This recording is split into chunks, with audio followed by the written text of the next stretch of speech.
So very good morning all. Welcome to UGAS Academy and நான் உங்கள் யுக செல்வி Gopinath. So இன்னைக்கு நம்ம பாலிட்டியோட ஃபர்ஸ்ட் செஷன். ஃபர்ஸ்ட் இந்த செஷனை பத்தி ஒரு சின்ன பிரீஃபிங் கொடுத்துட்றேன். So this session is for the TNPSC aspirants. Okay? For the upcoming prelims, எல்லா prelims-மே நீங்க இதை வச்சு கொடுக்கலாம். பட் மேம் இது prelims content தானா அப்படின்னு என்ன நினைக்காதீங்க. என்னோட ஓல்டர் ஸ்டூடெண்ட்ஸ்க்கு என்னோட நோட்ஸோட டெப்த் தெரியும்னு நினைக்கிறேன். ஸோ இந்த நோட்ஸை வச்சு நீங்க மெயின்ஸுக்குமே பயன்படுத்திக்கலாம். ஓகேங்களா? அந்த அளவுக்கு உங்களுக்கு இதுல வெயிட்டேஜ் இருக்கும். அண்ட் இது கூட கொஞ்சம் தான் நீங்க மெயின்ஸுக்கு அடிஷ்னலா ப்ரிப்பேர் பண்ற மாதிரி இருக்கும். First thing. அண்ட் இந்த ஒரு கோர்ஸ் வச்சு நீங்க எல்லா டிஎன்பிஎஸ்சி எக்ஸாமுக்குமே அப்பியர் ஆகலாம். அந்த அளவுக்கு உங்களுக்கு எல்லாமே இன்டெகிரேட் ஆகியிருக்கும், including the facts of it. ஓகேங்களா? ஃபைன். ஸோ எப்பவுமே நம்ம ஸ்டார்ட் பண்ணும்போது ஹிஸ்டாரிக்கல் பேக்ரவுண்டை விட முடியாது, அதை வச்சுதான் ஸ்டார்ட் பண்ணணும். பட் இன்னைக்கு ஃபர்ஸ்ட் நம்ம பேசிக்ஸா சில விஷயங்கள் தெரிஞ்சுக்கணும் கான்ஸ்டிடியூஷன் பத்தி. So first Indian polity. It is actually talking about a book called constitution. இந்த கான்ஸ்டிடியூஷன் சம்பந்தப்பட்ட ஒரு சாப்டர் தான் நமக்கு இந்தியன் பாலிட்டி. அப்போ வாட் இஸ் அ கான்ஸ்டிடியூஷன்? அரசியல் அமைப்புனா என்ன? இது ஒரு லீகல் டாக்குமெண்ட். இந்த லீகல் டாக்குமெண்ட் தான் நம்ம இந்தியால எல்லாரினுடைய அதிகாரங்கள், எல்லாரினுடைய செயல்பாடுகளை எக்ஸ்பிளைன் பண்ணுது. So it gives the power as well as the limitation. Limitation சொல்லும் போது என்னென்ன கட்டுப்பாடுகள் நமக்கு இருக்கு, என்னென்ன அதிகாரங்கள் இருக்கு அப்படின்றத விளக்கக்கூடிய ஒரு லீகல் டாக்குமெண்ட் தான் இது. அதனால இதை நம்ம என்னன்னு சொல்லலாம்? ஃபண்டமெண்டல் லா ஆஃப் த கண்ட்ரின்னு சொல்லலாம். சரிங்களா? ஸோ இப்ப யாரும் காப்பி பண்ண வேண்டாம். கிளாஸ் முடிஞ்சோன்னா ரெக்கார்டிங்ஸ் இருக்கும், திரும்ப நீங்க போட்டு பார்த்து இன்னொரு வாட்டி கேட்டுட்டு பொறுமையா காப்பி பண்ணிக்கோங்க. சரிங்களா? ஸோ ஸ்டூடெண்ட்ஸ் நீங்க நான் சைட்ல நோட் பண்றதை மட்டும் நீங்க காப்பி பண்ணி உங்க ஓன் வேர்ட்ஸ்ல நீங்க எழுதிக்கிட்டீங்கன்னா போதும்.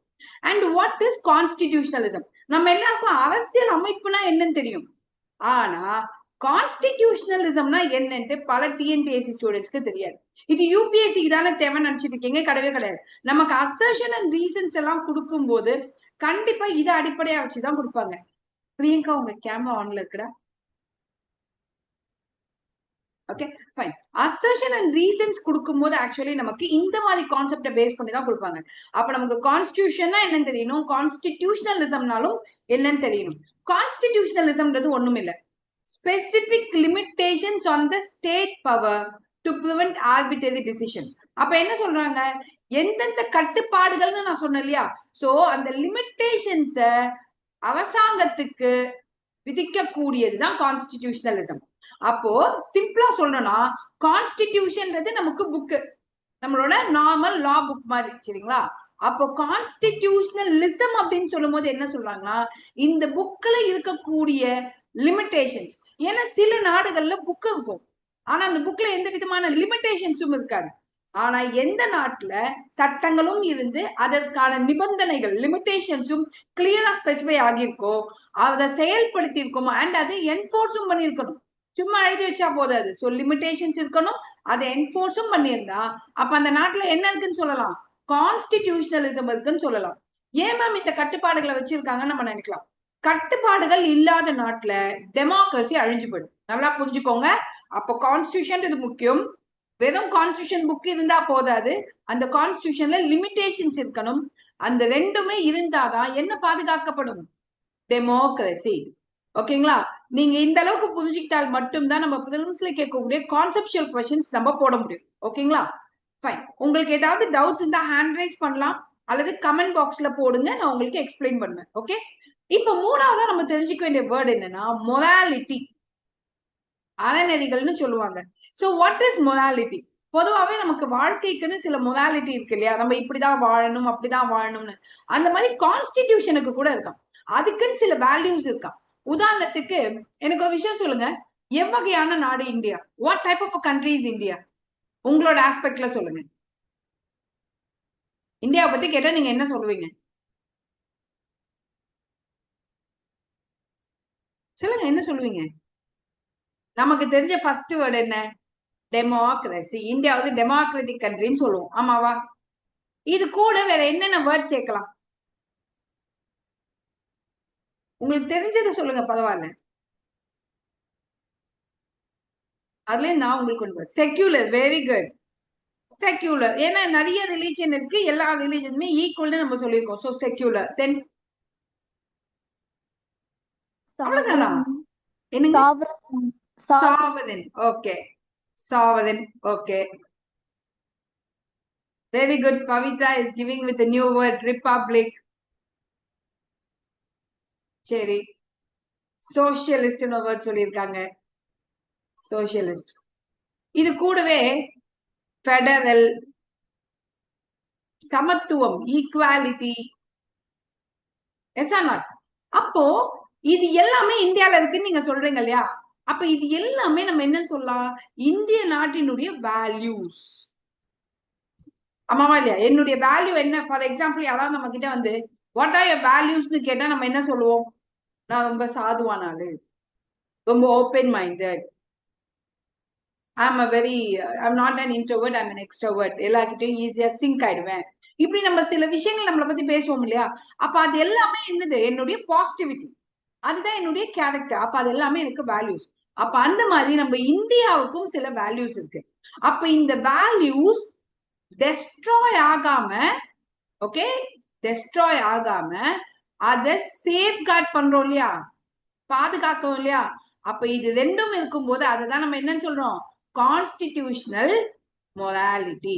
அப்போ என்னுடைய அறநெறிகள் என்னன்னு கேட்டா இந்த வேர்ட்ஸ் தான். What is the morality of the Indian கான்ஸ்டிடியூஷன்னா இதுதான். அப்ப அதை டெஸ்ட்ராய் ஆகாம பாதுகாக்க வேண்டியதுதான் நம்ம கவர்மெண்டோட முக்கியமான கடமை. அப்ப கான்ஸ்டிடியூஷன், கான்ஸ்டிடியூஷனலிசம், ஓகே, ஷார்ட்டா எழுதுறேன், அண்ட் கான்ஸ்டிடியூஷனல் மொராலிட்டி. இப்ப இது மூணுத்துக்கும் வித்தியாசம் புரியுதா?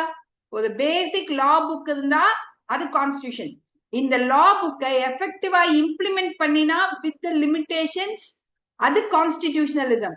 அதுல இருக்கக்கூடிய வேல்யூஸ் அழியாம பாதுகாத்தா அது என்னது?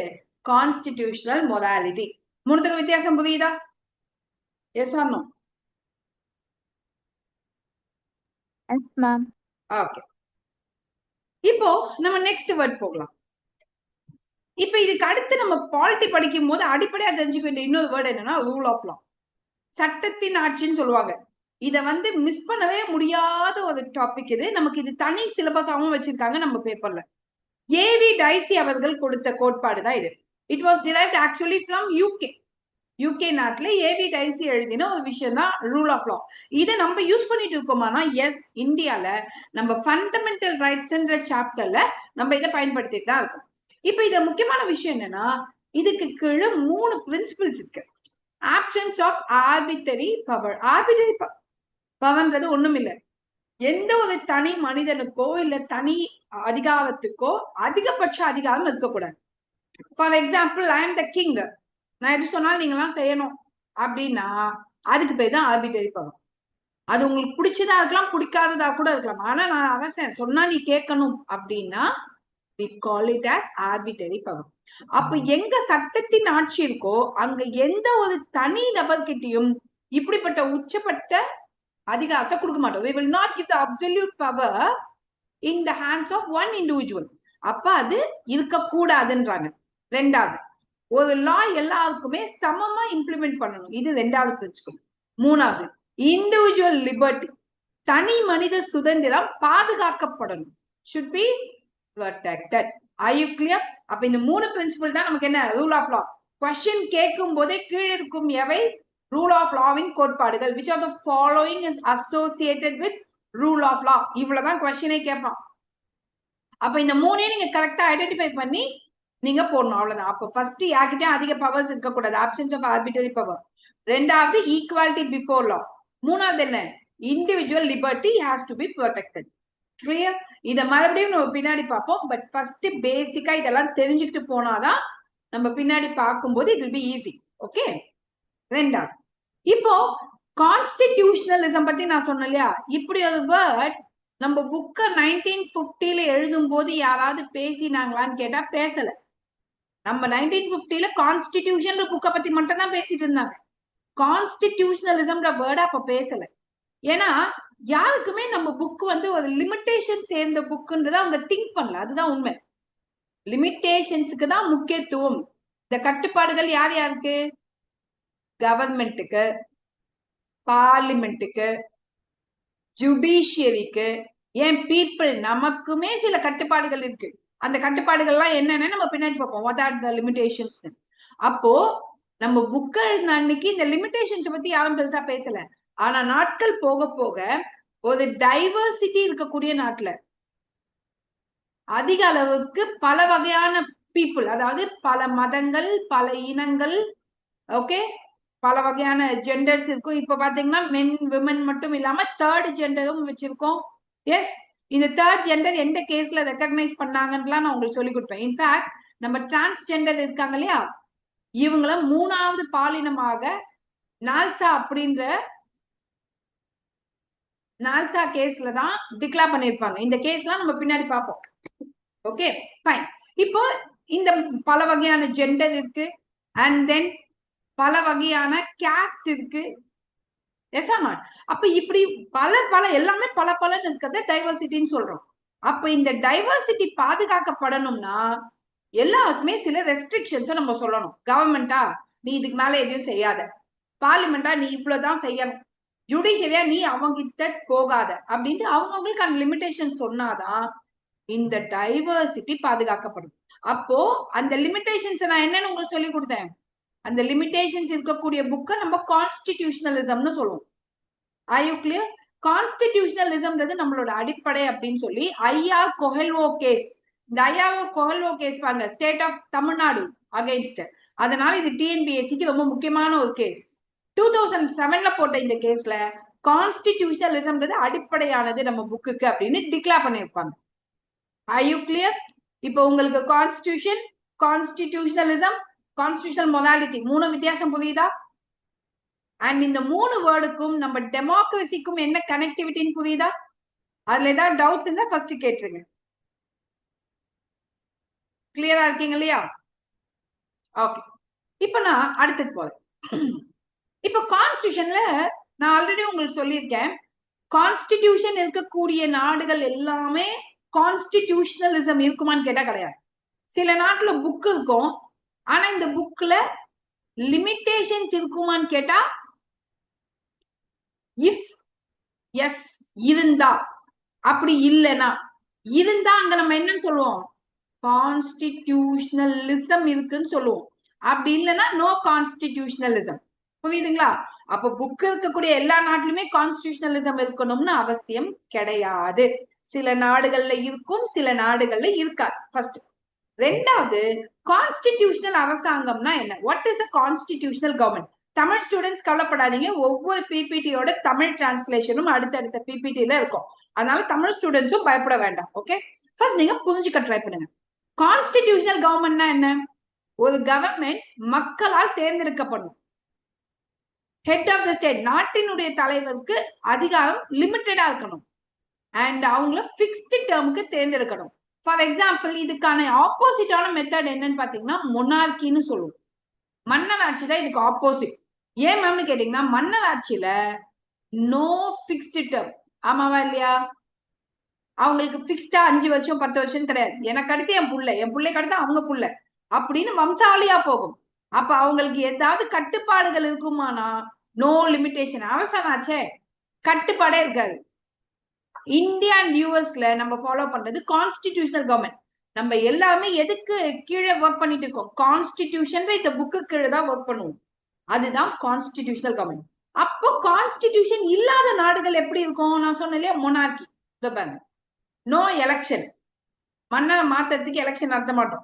உதாரணத்துக்கு let me give you one example. North Korea கேள்விப்பட்டிருக்கீங்களா?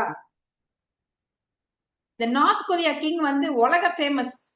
ஈவன் இப்ப கூட நம்ம ஈரான் இஷ்யூ போகும்போது இந்தியா ஒரு சைடு யுஎஸ் ஒரு சைடு எல்லாம் போயிட்டு இருந்தாலும் நிறைய மீம்ஸ் போட்டாங்க, நார்த் கொரியா கிங் போயிட்டு 2 அறை விடுற மாதிரி. சோ அந்த அளவுக்கு ஒரு பயங்கரமான கண்ட்ரி நார்த் கொரியா. அங்க பாத்தீங்கன்னா ரூலரை மாத்தவே முடியாது. ஃபார் எக்ஸாம்பிள், கிங் வந்து அங்க ஒரு ஸ்கீம் வந்து அனௌன்ஸ் பண்றாருன்னு வச்சுப்போம். அந்த ஸ்கீம் யாருக்குமே பிடிக்கலன்னு கூட வச்சுப்போம். ஆனா அங்க எதிர்த்து பேச முடியுமானா பேசக்கூட முடியும். என்ன எல்லாம் ஓகேயா அப்படின்னா கிங் கையை தூக்கிட்டு அடுத்த நிமிஷம் எல்லாம் கையை தூக்கிடுவாங்க. அந்த அளவுக்கு இங்க வந்து ரொம்ப அத்தாரிட்டேட்டிவாவும் ஆர்பிட்டரியாவும் பவர்ஸை யூஸ் பண்ண வாய்ப்பு உண்டு. சிம்பிள் எக்ஸாம்பிள் நான் பின்னாடி சொல்றேன். நார்த் கொரியா கிங்க பத்தி நம்ம நிறைய டிஸ்கஸ் பண்ணுவோம். எதுக்காகனா நிறைய நம்ம டெமோக்ராட்டிக் கண்ட்ரிக்கும் அதுக்கும் என்ன வித்தியாசம்னு புரிஞ்சுக்க. இப்போ இங்க ஏதாவது லிமிடேஷன்ஸ் இருக்குமா அந்த கிங்குக்கு? லிமிடேஷன்ஸே இருக்காது. For example Qatar, Switzerland, actually அது ஸ்வாசிலாந்து வேற, okay, and Switzerland, then Qatar, south Korea, north Korea, இங்க எல்லாமே பாத்தீங்கன்னா மோஸ்ட்லி இப்படிதான் வச்சிருக்காங்க. ஓகே, சோ இதுதான் கான்ஸ்டிடியூஷனல் வர்சஸ் நான் கான்ஸ்டிடியூஷனல் கவர்மெண்ட்டுக்கான பேசிக் டிஃபரன்ஸ். ஓகே, இப்ப அடுத்தது போகலாம். சோ தமிழ் ஸ்டூடெண்ட்ஸ் ஒரு 2 மினிட்ஸ் நான் தமிழ் பிபிடி காமிக்கிறேன். ஏன்னா அடுத்த ஸ்லைட்ல இருந்தால் மட்டும் நீங்க அதை பாஸ் பண்ணி வச்சுட்டு காப்பி பண்ணிக்கலாம். இப்போ டைப்ஸ் ஆஃப் கான்ஸ்டிடியூஷன். கான்ஸ்டிடியூஷன்ல எத்தனை வகை இருக்கு? நமக்கு தெரிஞ்சது 2 தான். ஒண்ணு எழுதி வச்சிருப்பாங்க, இன்னொன்னு எழுதாம வச்சிருப்பாங்க. ஏதாவது ஒரு நாட்டுல ஒரு லாங் ஹிஸ்டரி இருக்குன்னு வச்சுப்போமே எங்க கான்ஸ்டிடியூஷன் புக்கு. இப்ப book is having a long history, அப்ப அதை அன்ரிட்டனா மாத்தலாம். உதாரணத்துக்கு யூகே தான் பெஸ்ட் எக்ஸாம்பிள். 1215 ஏடிலேயே ஒரு மேக்ன கார்ட்டா அப்படின்னு ஒண்ணு எழுதி வச்சுட்டாங்க. இங்கிலாந்தின் மகா சாசனம், மேக்ன கார்ட்டா ஆஃப் இங்கிலாந்து. இந்த புக் பாருங்க 1215 எழுதியிருக்கான். அப்ப பல வருடங்கள் கடந்து போயிடுச்சுனாலே டிஃபால்ட்டா எல்லா பீப்புளுக்கும் ரூல்ஸ் அண்ட் ரெகுலேஷன் ஞாபகம் இருக்கும். அப்ப அதை அன்ரிட்டனா மாத்த முடியும். ஆனா இந்தியா யங் புக், இப்ப இருக்க புக்ல இருக்க பல விஷயம் நமக்கே தெரியாது. அப்ப இப்பவே அதை அன்ரிட்டனா மாத்தினா அந்த புக் இல்லாமலே போயிடும்னு சொல்லி நம்ம ரிட்டன் கான்ஸ்டிடியூஷனா வச்சிருக்கோம். சோ டியூட்டிஸ் எல்லாம் கோடிஃபை பண்ணி, அதாவது எழுதி நீட்டா கோடிஃபை பண்ணி வச்சிருப்போம். ப்ரிசைஸ், டெஃபினட் அண்ட் சிஸ்டமேட்டிக், ரொம்ப அழகா வடிவமைச்சு அதுக்கு அழகான டெபினிஷன் கொடுத்து அதை சிஸ்டமேட்டிக்கா வச்சிருப்போம். அண்ட் யூஎஸ்ஏ, பிரான்ஸ், இந்தியா இதெல்லாம் வந்து அவங்க எஃபர்ட் போட்டு கிரியேட் பண்ண டாக்குமெண்ட் இது, இந்த ரிட்டன் டாக்குமெண்ட். ஆனா இங்க பாருங்க, பிரிட்டன்ல தான் நமக்கு அன்ரிட்டன் டாக்குமெண்ட் இருக்கு. இது பெருசா கோடிஃபை ஆயிருக்காது. ரூல்ஸ் அண்ட் ரெகுலேஷன்ஸ் எல்லாம் கிளியரா எழுதி வச்சிருக்க மாட்டாங்க. அன்சிஸ்டமேட்டிக், திடீர்னு பார்த்தா கிங்குக்கு பவர்னுவா, திடீர்னு பார்த்தா பார்லிமெண்ட்டுக்கு பவர்னுவா. அப்ப எது பெர்மனன்ட்ன்றதே அங்க கண்டுபிடிக்க முடியாது. ஓகே, ரிசல்ட் பாத்தீங்கன்னா நான் சொன்னேன் இல்லையா, பல நூற்றாண்டுகள் கடந்திருக்கணும், ஹிஸ்டாரிக்கல் டெவலப்மெண்ட்னால வந்த புக்கா இருக்கும். Are you clear? இதுதான் ரிட்டன் வர்சஸ் அன்ரிட்டன் டாக்குமெண்ட்டுக்கு இடைப்பட்ட basic differences. Okay, fine. Are you clear so far? Shall I move it? அப்ப நம்ம இதுக்கு முன்னாடி என்ன பார்த்தோம்னா எத்தனை வகையான கவர்மெண்ட் இருக்குன்னு பார்த்தோம். அடுத்தது டைப்ஸ் ஆஃப் கான்ஸ்டிடியூஷன் புக் பார்த்திருக்கோம். இப்ப நம்ம அடுத்து பார்க்க வேண்டியது என்னன்னா different forms of government. Okay, so Tamil students உங்களுக்கு தமிழ்ல இங்க இருக்கும். நீங்க ஒரு 2 minutes as I said before pause பண்ணிட்டு காப்பி பண்ணிக்கலாம். இப்போ கவர்மெண்ட்ல பல வகை இருக்கு. அது என்ன இத்தனை வகை இருக்கான்னு கேட்டீங்கன்னா, yes, democratic, monarchy, republic, dictatorship. இப்போ டெமோக்ராட்டிக் அப்படின்ற நாட்டுல இப்ப இந்தியா எக்ஸாம்பிள் இருக்கு. ஓகே, இங்கே கொடுத்திருக்கேன் எக்ஸாம்பிள் இந்தியா. இப்ப இங்க பாத்தீங்கன்னா people power will be in hands of the people. மக்கள் நம்ம கிட்டதான் அதிகாரம் இருக்கும். நம்ம நினைச்சா 5 வருஷத்துக்கு ஒரு வாட்டி கவர்மெண்ட்டையே சேஞ்ச் பண்ண முடியும். இந்த கவர்மெண்ட் பிடிக்கலப்பா, ஃப்ரீயா எதுவுமே கொடுக்க மாட்டேன்றா, மாத்தலாம். இப்ப ஃபார் எக்ஸாம்பிள் நம்ம இப்ப தமிழ்நாட்டுல election is going to come இல்லையா? வாட் இஸ் யுவர் ஒப்பீனியன் அந்த எலெக்ஷன்? யார் ஜெயிப்பாங்கன்னு நினைக்கிறீங்க? 5 வருஷம் வி ஹேட் டிஎம்கே. டிஎம்கேவே இருக்கட்டுமா, இல்ல புதுசா வேற ஒரு கட்சி வந்திருக்கே TVK. How about TVK? Will TVK have a chance? Want a change, ma'am? புதுசா வரட்டும் மேம். என்ன ஆதங்கம். ஓகே, புதுசா வரட்டும்ன்றீங்க. ஆனா ஒரு விஷயத்த யோசிச்சீங்களா? ஒரு கட்சிக்கும் பெரிய வரலாறு இருக்கணும்.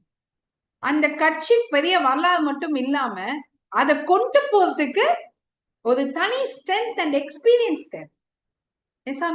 இப்ப டிவிக்கே இப்பதான் வந்த கட்சி. இவங்க எடுத்தோன்னு கவர்மெண்ட்ட போய் சீஃப் மினிஸ்டர் உட்கார வச்சீங்கன்னா, ஒரு சீஃப் மினிஸ்டரினுடைய பங்களிப்பு என்ன, அவருக்கு என்னென்ன வேலைகள் இருக்கும், கடமைகள் இருக்கும், ஒண்ணும் இல்ல. உங்களையே எடுத்துப்போமே, நாளைக்கு நீங்க சர்வீஸ் வாங்கிடுறீங்க, ரிசல்ட் வந்துருச்சு, டைரக்டா கூட்டு போய் ட்ரைனிங்கே எல்லாமே கூட்டிட்டு போய் டெப்டி கலெக்டரா உட்கார வச்சா என்ன பண்ணுவீங்க?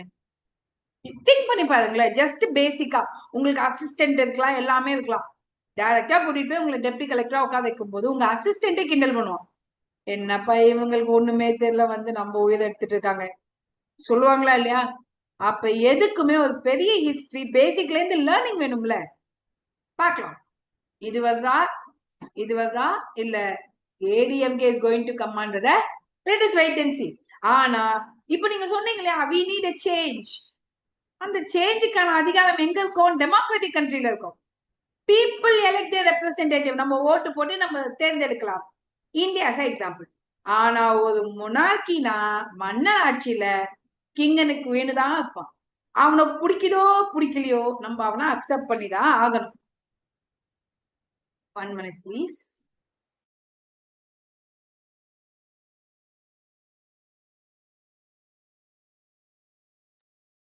என்னோட கிளாஸ்ல ஒரு சின்ன டிஸ்டர்பன்ஸ் அடிக்கடி இருக்கும், அதை மட்டும் யாரும் மைண்ட் பண்ணிக்காதீங்க. My Lilliput will come and go in between. Okay, யாரும் கோச்சிக்க மாட்டீங்கன்னு நம்புறேன். Next one. இப்போ இங்க கிங் அண்ட் குவீன் இருக்கக்கூடிய இந்த நாட்டுல யோசிச்சு பாருங்களேன், பவர்ஸ் எப்படி இருக்கும்? முழுமையா இருக்குமான்னு கேட்டா கண்டிப்பா இருக்கும். ஏன்னா இங்க எலெக்டட் ரெப்ரசன்டேட்டிவ்னு சொல்லும் போது கிட்டத்தட்ட ஒரு 500 பேர் இருப்பாங்க.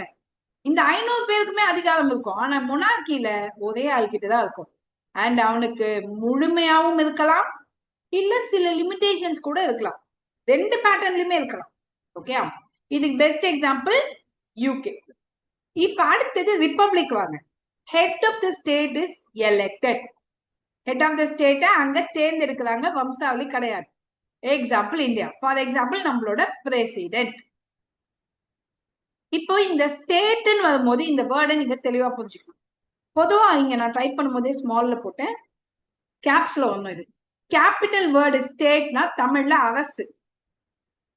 அரசின் தலைவர் யாருன்னா கண்ட்ரின்னு அர்த்தம். இது இந்த இடத்துல இது என்ன? கண்ட்ரி. இந்த கண்ட்ரியோட ஹெட் யாருன்னு கேட்டா பிரசிடென்ட் ஆஃப் இந்தியாவை தான் சொல்லணும். அதனாலதான் அவர் ரிப்பப்ளிக்னு சொல்லணும். சரிங்களா? இப்ப அடுத்த வேர்டு என்ன? டிக்டேட்டர்ஷிப். இங்க பாத்தீங்கன்னா பவர் ஒண்ணு ஒரு ஆள் கிட்டயோ இல்ல ஒரு டீம் ஆஃப் ஆட்கள் கிட்ட இருக்கலாம். ஃபார் எக்ஸாம்பிள் ஒரு 5 தலைவர் இருப்பாங்க, அந்த 5 பேர் கிட்ட இருக்கும் அந்த பவர்ஸ் மொத்தமும். இங்க எலெக்ஷன் இருக்குமானா இருக்கவே இருக்காது. North Korea. Are you clear with this? So democracy, monarchy, republic, dictatorship னு 4 வகையான கவர்மெண்ட்ஸ் இருக்கு நமக்கு. ஓகே, சோ அந்த 4 வகையான கவர்மெண்ட்லயுமே நம்ம ஒவ்வொரு டைப் ஆஃப் ட்ரேட் பார்ப்போம், அதாவது கேரக்டரிஸ்டிக்ஸ் பார்ப்போம். இதுல மெயினா என்னன்னா இந்தியா ஒரு டைவர்சிஃபைடு கண்ட்ரி. நமக்கு 2 வேர்ட் தான் முக்கியம், டெமோக்ரஸி அண்ட் ரிப்பப்ளிக். ஓகேங்களா? ஃபைன். இப்போ நமக்கு அடுத்தது பாத்தீங்கன்னா how many systems of government பாத்தீங்கன்னா 2 வகையான சிஸ்டம். இப்போ டெமோக்ரஸிலேயே டைரக்ட் டெமோக்ரஸி, இன்டைரக்ட் டெமோக்ரஸின்னு இருக்கு. இப்ப இந்த இன்டைரக்ட் டெமோக்ரஸி இருக்கக்கூடிய நாடுகள்ல கண்டிப்பா இந்த 2ல ஒரு பேட்டர்ன் வச்சிருக்கோம். ஒன்னு பார்லிமெண்டரி சிஸ்டம், இன்னொன்னு பிரசிடென்சியல் சிஸ்டம். இப்ப இங்க எக்ஸிகியூட்டிவ்ஸ் எப்படி இருப்பாங்கன்னா 2 பேர் இருப்பாங்க பார்லிமெண்டரி சிஸ்டம்ல. ஃபார் எக்ஸாம்பிள் யூகே எடுத்தீங்கன்னு வச்சுக்கோங்க, கிங், பிரைம் மினிஸ்டர். இந்தியாவை எடுத்துக்கிட்டீங்கன்னா பிரசிடென்ட், பிரைம் மினிஸ்டர். அப்போ கண்டிப்பா பார்லிமெண்டரி சிஸ்டம்ல என்ன இருக்கணும்?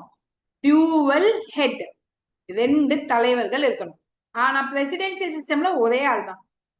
இவரையே நம்ம ஹெட் ஆஃப் கவர்மெண்ட், அரசாங்கத்தின் தலைவர்னு சொல்லிடுவோம். ஹெட் ஆஃப் ஸ்டேட், அரசின் தலைவர்னு கேட்டாலும் ஒரே ஆள் தான். இதுக்கு பெஸ்ட் எக்ஸாம்பிள் யூஎஸ்ஏ தான். யூஎஸ்ஏ பிரசிடென்ட் தான், ரெண்டுத்தையுமே பார்த்துப்பாங்க.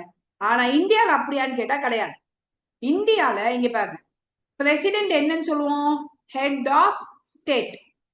அப்ப பிரைம் மினிஸ்டர் என்னன்னு சொல்லுவோம்னா ஹெட் ஆஃப் கவர்மெண்ட். வித்தியாசம் புரிஞ்சுதா? எஸ். இப்போ இங்க இவங்களோட கனெக்டிவிட்டி பத்தி பேசணும். இவங்களோட கனெக்டிவிட்டி எப்படி மேம்னா interlinked. For example prime minister, president, MPs இவங்க எல்லாமே ஒண்ணுக்குள்ள ஒண்ணு ஒர்க் பண்ணணும். ஆனா இங்க அப்படி கிடையாது. எக்ஸிகியூட்டிவ்னு சொல்லக்கூடிய ஒரு ஆளுக்கும் லெஜிஸ்லேச்சர்னு சொல்லக்கூடிய ஆளுக்கும் கனெக்ஷனே இருக்காது. நடுவுல ஒரு செவுரு வச்ச மாதிரி செப்பரேட் பண்ணி வச்சிருப்போம் அதிகாரத்தை. ஆனா இங்க அப்படி கிடையாது. இங்க எல்லாமே interlinked. For example, I think someone is writing on my board நினைக்கிறேன்.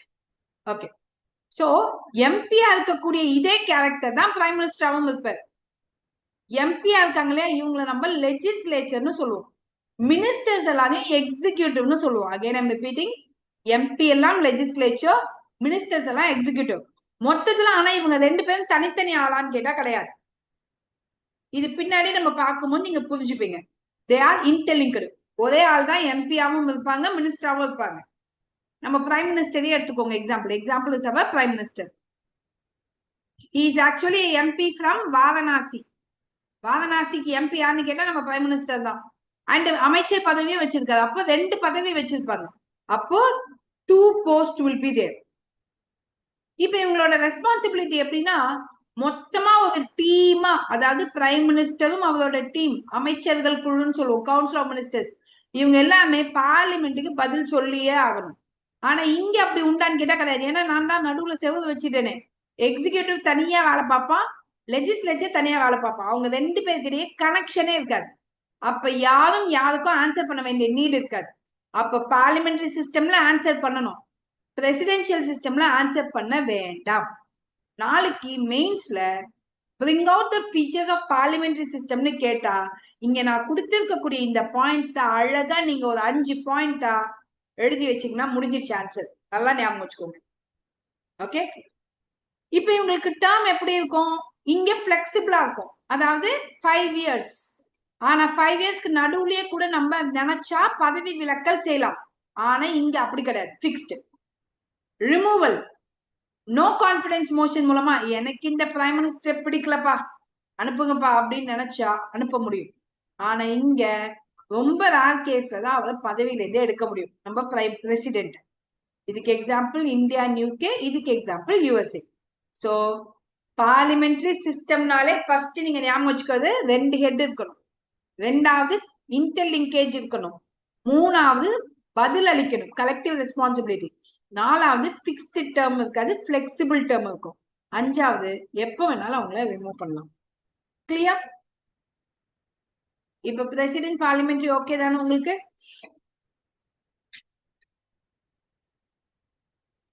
S ma'am. சொல்லுங்க. Yes ma'am. அது ஓகே.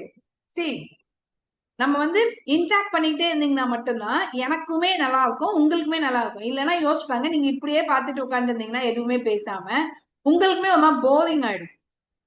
Okay fine. இப்ப அதுக்கான தமிழாக்கம் நீங்க தமிழ் ஸ்டூடெண்ட்ஸ் காப்பி பண்ணிக்கலாம். நெக்ஸ்ட், இப்ப யூனிட்டரி வர்சஸ் ஃபெடரல். இப்ப அடுத்த பேட்டர்ன் என்ன? நமக்கு யூனிட்டரின்னு ஒரு பேட்டர்ன் இருக்கு, ஃபெடரல்னு ஒரு பேட்டர்ன் இருக்கு. கூட்டாட்சி தத்துவம், ஒற்றை ஆட்சி தத்துவம்னு சொல்லுவாங்க. ஒற்றை ஆட்சினா ஒரே கவர்மெண்ட் தான் இருக்கும், தட் இஸ் ஒன்னு சென்ட்ரல் கவர்மெண்ட் ஒரு கவர்மெண்ட் மட்டும் தான் இருக்கும். ஆனா ஃபெடரல்னா அப்படி கிடையாது, மல்டிபிள், சாரி டைப் பண்ணுவோம் மாறிடுச்சு, மல்டிபிள் லெவல் ஆஃப் கவர்மெண்ட் இருக்கும். Like central government, state government, local government அப்படின்னு பல வகையான கவர்மெண்ட் இருந்தா அவனை என்னன்னு சொல்லுவோம்? ஃபெடரலிசம்னு சொல்லுவோம். ஓகேயா? 2வது, இப்போ constitution will be written or unwritten. ஒரு யூனிட்டரி கண்ட்ரில எழுதியும் வச்சிருக்கலாம், எழுதாமலும் வச்சிருக்கலாம். ஆனா இந்த ஃபெடரல் கவர்மெண்ட்ல கண்டிப்பா எழுதி வச்சிருப்பான். ஏன் மேம் எழுதி வச்சிருக்கான் அப்படின்றது தான் அடுத்த question. Why it has to be written? இப்போ ஃபர்ஸ்ட் ஃபெடரலிசம்னா என்னன்னு சொல்றேன். ஃபெடரலிசம்னா separation of power, and separation கூட சொல்லக்கூடாது, இன்ஃபேக்ட் டிவிஷன் ஆஃப் பவர் கரெக்டான வேர்ட். டிவிஷன் ஆஃப் பவர், அதிகார பகிர்வு. அப்ப இங்க இருப்பாங்க. அப்ப ஃபெடரலிசம்னா பவர்ஸ பிரிச்சுக்கணும். அப்ப பவர் பிரிச்சுக்கணும்னா என் கூட இன்னும் 2 கவர்மெண்ட் வேணும் இல்லையா? அப்போ நான் சென்ட்ரல் கவர்மெண்ட் நான் இருக்கேன், ஸ்டேட் கவர்மெண்ட் கேரக்டர் இருந்தாதான் நான் இவன் கூட பவர்ஸ பிரிச்சுக்க முடியும். அவனுக்கு லோக்கல் கவர்மெண்ட் இருந்தாதான் இவன் கூட பிரிச்சுக்க முடியும். அப்ப கண்டிப்பா டிவிஷன் ஆஃப் பவர்ஸ் இருக்கா? அப்படி பவர்ஸ பிரிச்சு வச்சிருந்தா அதை கிளியரா எழுதி வைக்கணும் இல்லையா?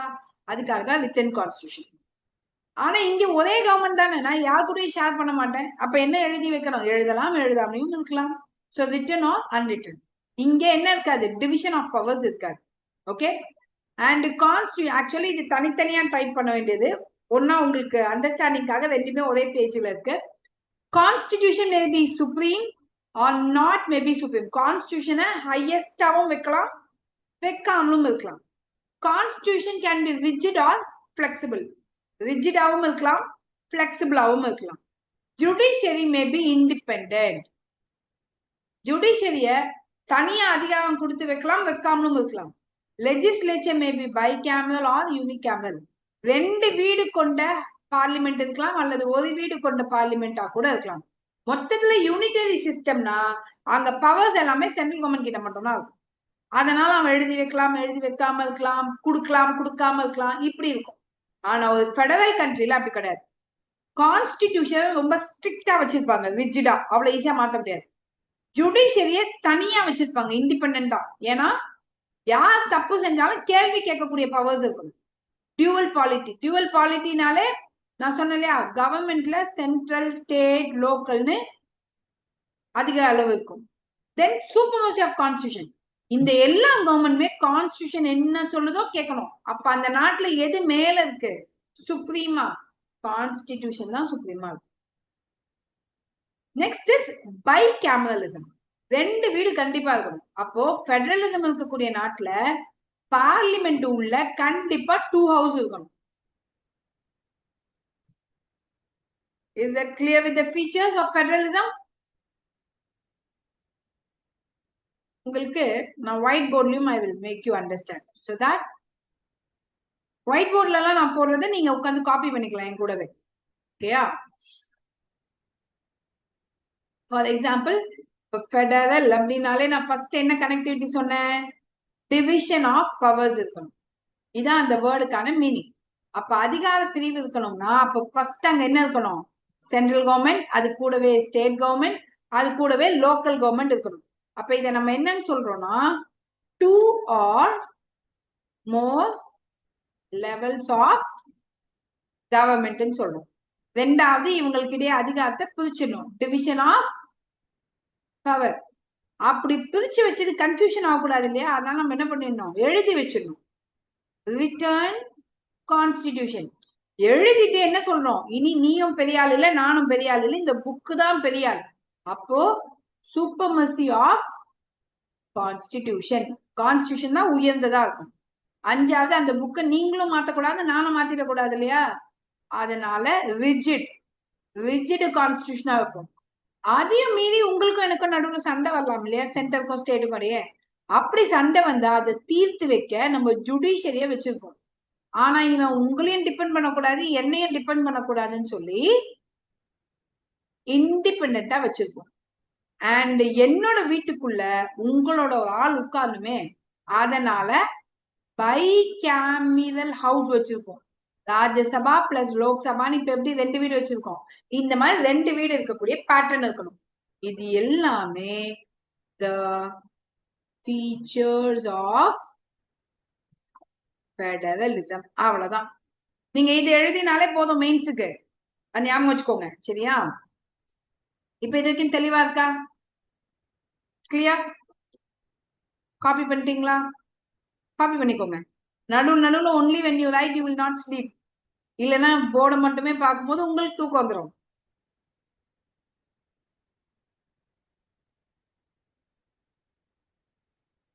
காப்பி பண்ணிட்டீங்கன்னா சொல்லுங்க. I'll go to the PPT.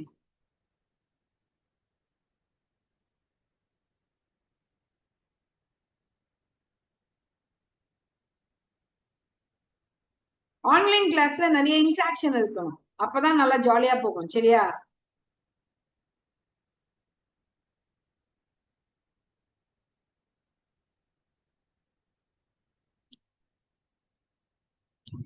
இந்த 1.5 hours உங்களுக்கு ஒரு பவர் பேக்கடா இருக்கும். ஓகே,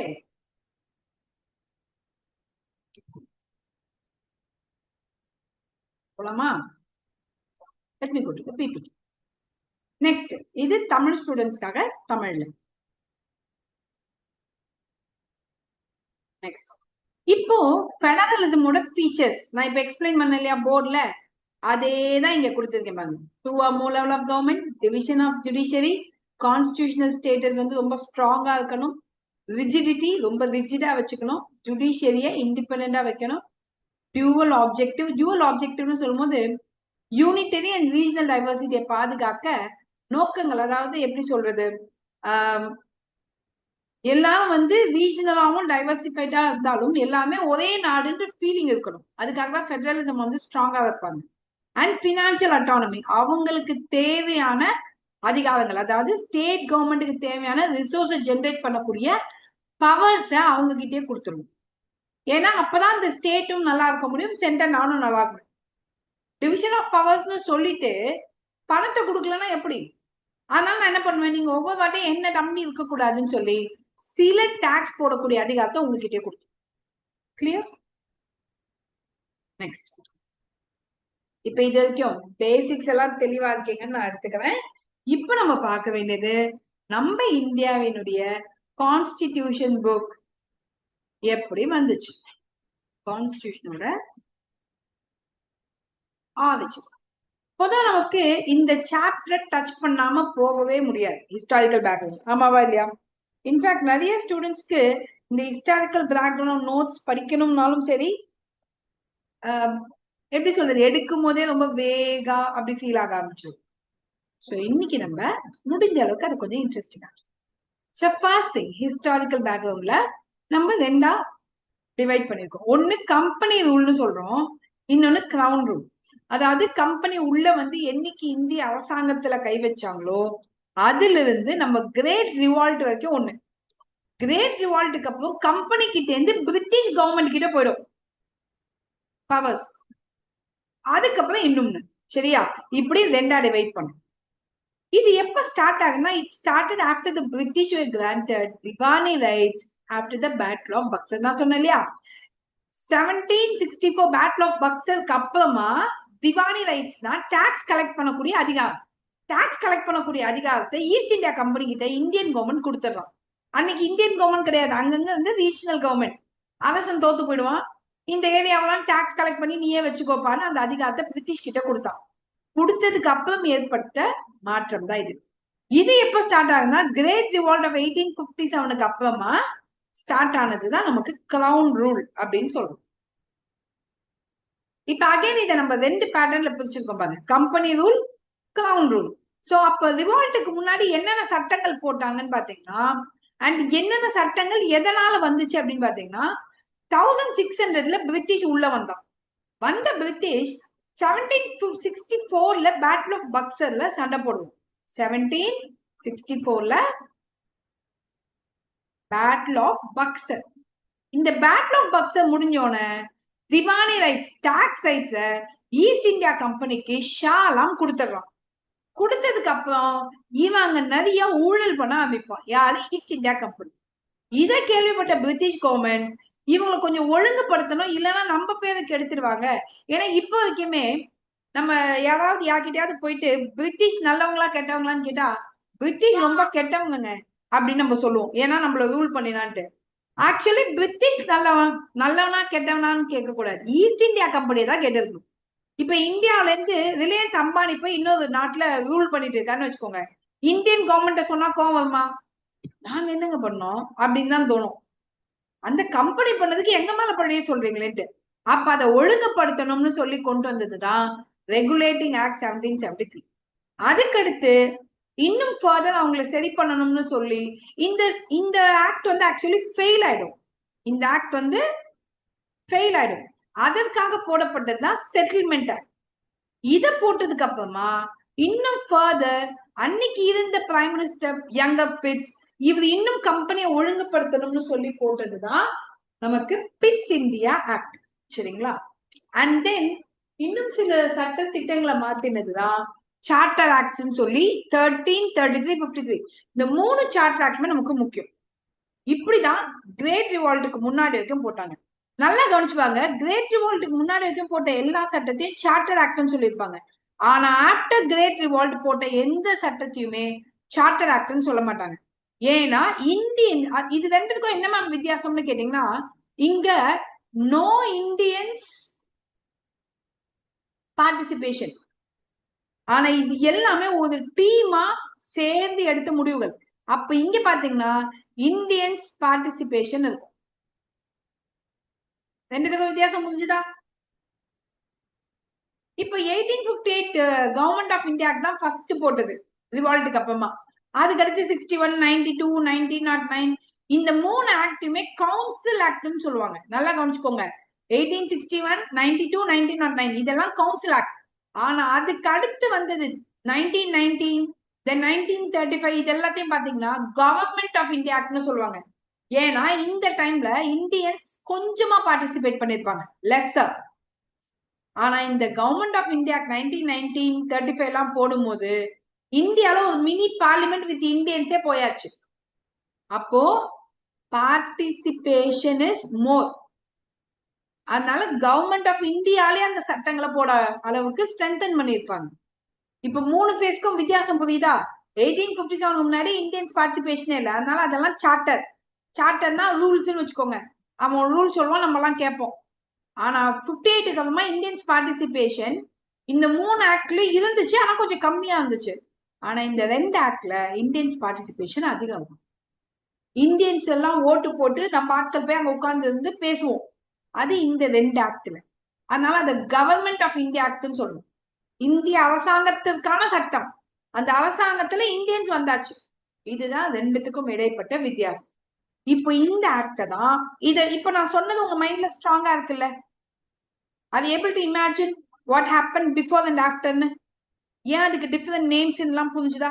ஏன்னா இதை நீங்க ஞாபகம் வச்சுக்கிட்டீங்கன்னா ஒவ்வொரு ஆக்ட் படிக்கும் போதும் உங்களுக்கு டிஃபிகல்ட்டி இருக்காது. அப்ப எந்த ஆக்ட்ல இந்தியன்ஸ் உள்ள வந்தாங்கன்னு கேட்டா டக்குனு உங்க மைண்ட்ல எக்ஸாம்க்கு ஞாபகம் வந்துடும். இப்ப இங்க பாருங்க, ஃபர்ஸ்ட் ஒழுங்குமுறை சட்டம்னு சொல்லுவோம். Regulating Act 1773. The first step by British government to control East India Company. நான் சொன்னேன் இல்லையா, British government East India Company ரொம்ப கரப்டடா இருக்காங்கன்னு சொல்லி அவங்களை எப்படியாவது சரி பண்ணணும்னு ட்ரை பண்ண ஃபர்ஸ்ட் ஆக்ட் தான் இந்த regulating act. It recognise the political and administrative function of the company. British கவர்மெண்ட்டுக்கு தெரிஞ்சிருச்சு ஈஸ்ட் இந்தியா கம்பெனி தான் அங்க ரூல் பண்ணிட்டு இருக்கான்ட்டு. அப்ப ஈஸ்ட் இந்தியா கம்பெனியை கூப்பிட்டு 2 பிரிச்சு விட சொல்றாங்க. என்னன்னா, இங்க பாருப்பா, பொலிட்டிக்கல் வேலையெல்லாம் தனியா ஆள் வச்சு செய், அட்மினிஸ்ட்ரேஷன் வேலையெல்லாம் தனியா செய், 2 சேர்த்து குழப்பிட்டு இருக்காத அப்படின்ட்டு. ஏன்னா பொலிட்டிக்கல் வேலைன்னா இங்க இந்தியன்ஸ்க்காக சில ஒர்க் இவங்க பண்ணணும், ஓகேங்களா? ஆனா அட்மினிஸ்ட்ரேஷன் அப்படி கிடையாது. இட் லேட் த அட்மினிஸ்ட்ரேஷன் ஒரு கம்பெனியா ஈஸ்ட் இந்தியன் கம்பெனி ஒர்க்கை வந்து அட்மினிஸ்ட்ரேட்டிவ் ஒர்க்னு சொல்லிடுறாங்க. It laid the foundation for central administration. East India கம்பெனியை ஒழுங்குபடுத்தி ஒரு சென்ட்ரல் கவர்மெண்ட் மாதிரி, அதாவது எங்கெல்லாம் பிரிட்டிஷ் புடிச்சு வச்சிருந்தானோ அந்த மொத்த ஏரியாவுக்கும் ஒரு சென்ட்ரல் அட்மினிஸ்ட்ரேஷனை கிரியேட் பண்றதுக்காக கொண்டு வரப்பட்டது தான் ரெகுலேட்டிங் ஆக்ட் 1773. ஓகே, இப்ப இதனுடைய ஃபீச்சர்ஸ் பாருங்க. இப்ப நான் சொன்ன 2 விஷயத்தை ஞாபகம் வச்சுக்கோங்க. கம்பெனியா தனியா ஒர்க் பண்ணுவான், ஒரு பொலிட்டிக்கல் ஆர்கனைசேஷனா தனியா ஒர்க் பண்ணும். Governor of Bengal became the governor general of Bengal. அப்போ எந்த ஆக்ட்ல கவர்னர் ஜெனரல் ஆனார்னு கேட்பாங்க. இப்ப நான் வந்து கவர்னர் ஜெனரல், அப்ப பெரியார், எனக்கு அசிஸ்ட் பண்ண அசிஸ்டன்ட் வேணும்னு கேக்குறேன். அதனால ஒரு 4 மெம்பரா அசிஸ்டண்டா கொடுத்தாங்க. ஏன் மேம் இந்த மாற்றம் அப்படின்னா, நல்லா பாத்துக்கோங்க, பெங்கால், பாம்பே, மெட்ராஸ் இது 3த்துக்கும் கவர்னர் தனித்தனியா வேலை செய்ய வச்சிருந்தோம். ஆனா இப்ப என்ன பண்றேன், கவர்னர் ஜெனரல்னு ஒரு பெரிய ஆள் பெங்கால்ல உட்கார வச்சுட்டு, நீ தான்ப்பா இவங்க 2 பேரையும் பாத்துக்கணும், governor of Bombay, governor of Madras. இப்ப இந்த டயக்ராமுக்கும் இந்த டயக்ராமுக்கும் டிஃபரன்ஸ் பாருங்க. இங்க 3 பேருமே ஈக்குவலா தெரியுவாங்க. ஆனா இங்க இவன் மேல இவனுக்கு கீழே தான் இந்த 2 governor general, sorry governors. Yes or not? அப்போ இந்த 2 ஏரியாவை நான் பாத்துக்கணும்னா வேலை அதிகம் சார். அதனால எனக்கு ஒரு 4 அசிஸ்டன்ட் கொடுங்க, 4 members. So governor general of Bengal, Bombay, Madras subordinate பண்ணிடும் பெங்காலுக்கு கீழே. இப்போ இங்க ஏதாவது தவறுகள் ஏற்படலாம் இல்லையா, அதுக்காக ஒரு சின்ன கோர்ட் அமைச்சிடும். ஏன்னா அந்த வேலையை கவர்னர் ஜெனரல் நானே பார்த்தா எவ்வளவு வேலை இருக்கும். அதனால சுப்ரீம் கோர்ட்னு ஒண்ணு கிரியேட் பண்றோம் கால்கட்டால.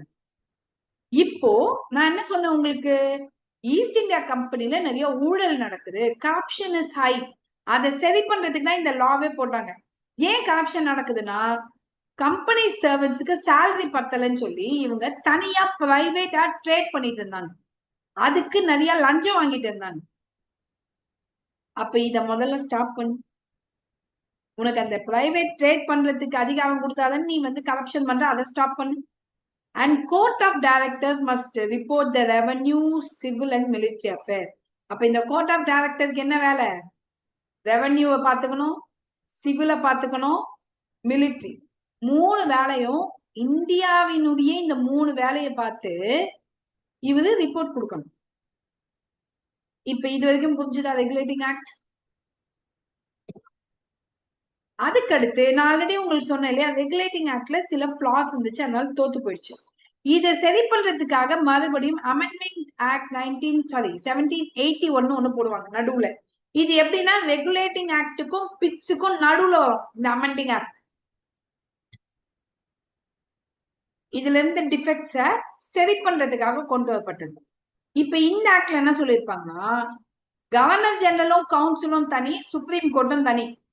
சுப்ரீம் கோர்ட் இவங்க அவங்க வேலையில செய்யக்கூடிய எந்த விஷயத்திலையும் தலையிடக்கூடாது. நான் கவர்னர் ஜெனரல், நான் அபிஷியலா செய்யக்கூடிய விஷயத்துல எல்லாம் சுப்ரீம் கோர்ட் தலையிட்டா நான் எப்படி வேலை பார்க்குறது? அதனால அதெல்லாம் தலையிடாதீங்க. ரெவன்யூ மேட்டரை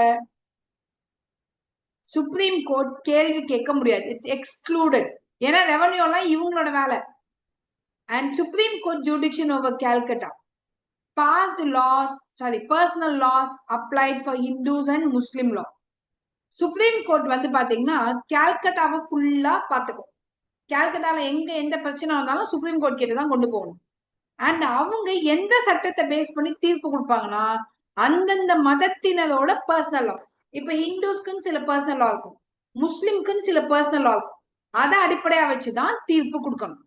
நெக்ஸ்ட், இங்கிருந்து அப்பீல் போகிறதா இருந்தா provincial court have to go to governor general council. Appeal போதா இருந்தா கவர்னர் ஜெனரல் கவுன்சிலுக்கு தான் கொண்டு போகும். கவர்னர் ஜெனரல் பிளஸ் 4 மெம்பர்ஸ் இருந்தாங்களே அவங்க கிட்ட. The governor general can make rules for the provincial court.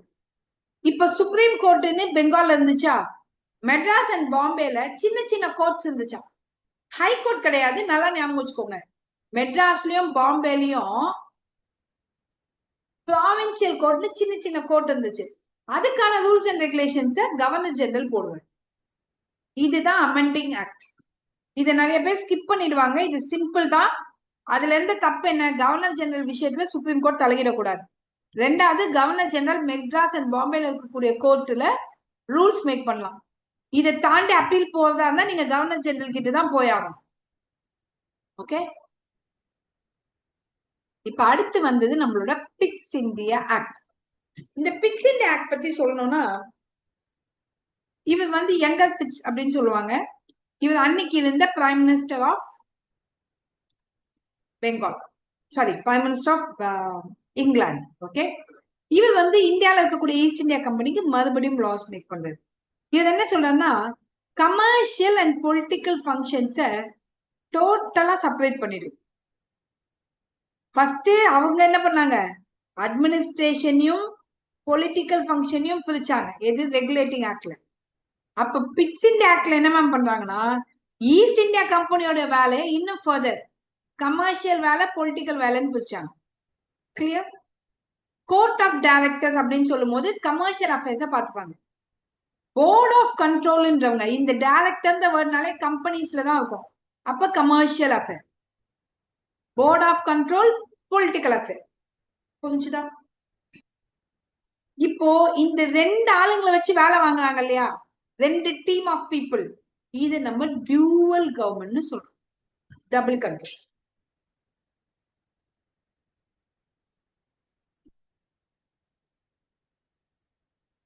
இவன் தானே பொலிட்டிக்கல் அஃபேர்ஸ் பாத்துக்கலாம். அப்ப அவங்க கிட்ட என்னென்ன கொடுத்துருக்காங்க, சிவில், மிலிட்ரி, ரெவென்யூ, இது மூணுமே இவன் தான் பாத்துக்கணும்.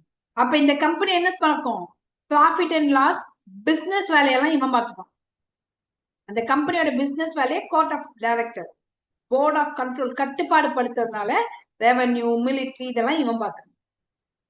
இதுதான் ரொம்பவே முக்கியமான கொஸ்டின் ஏரியா.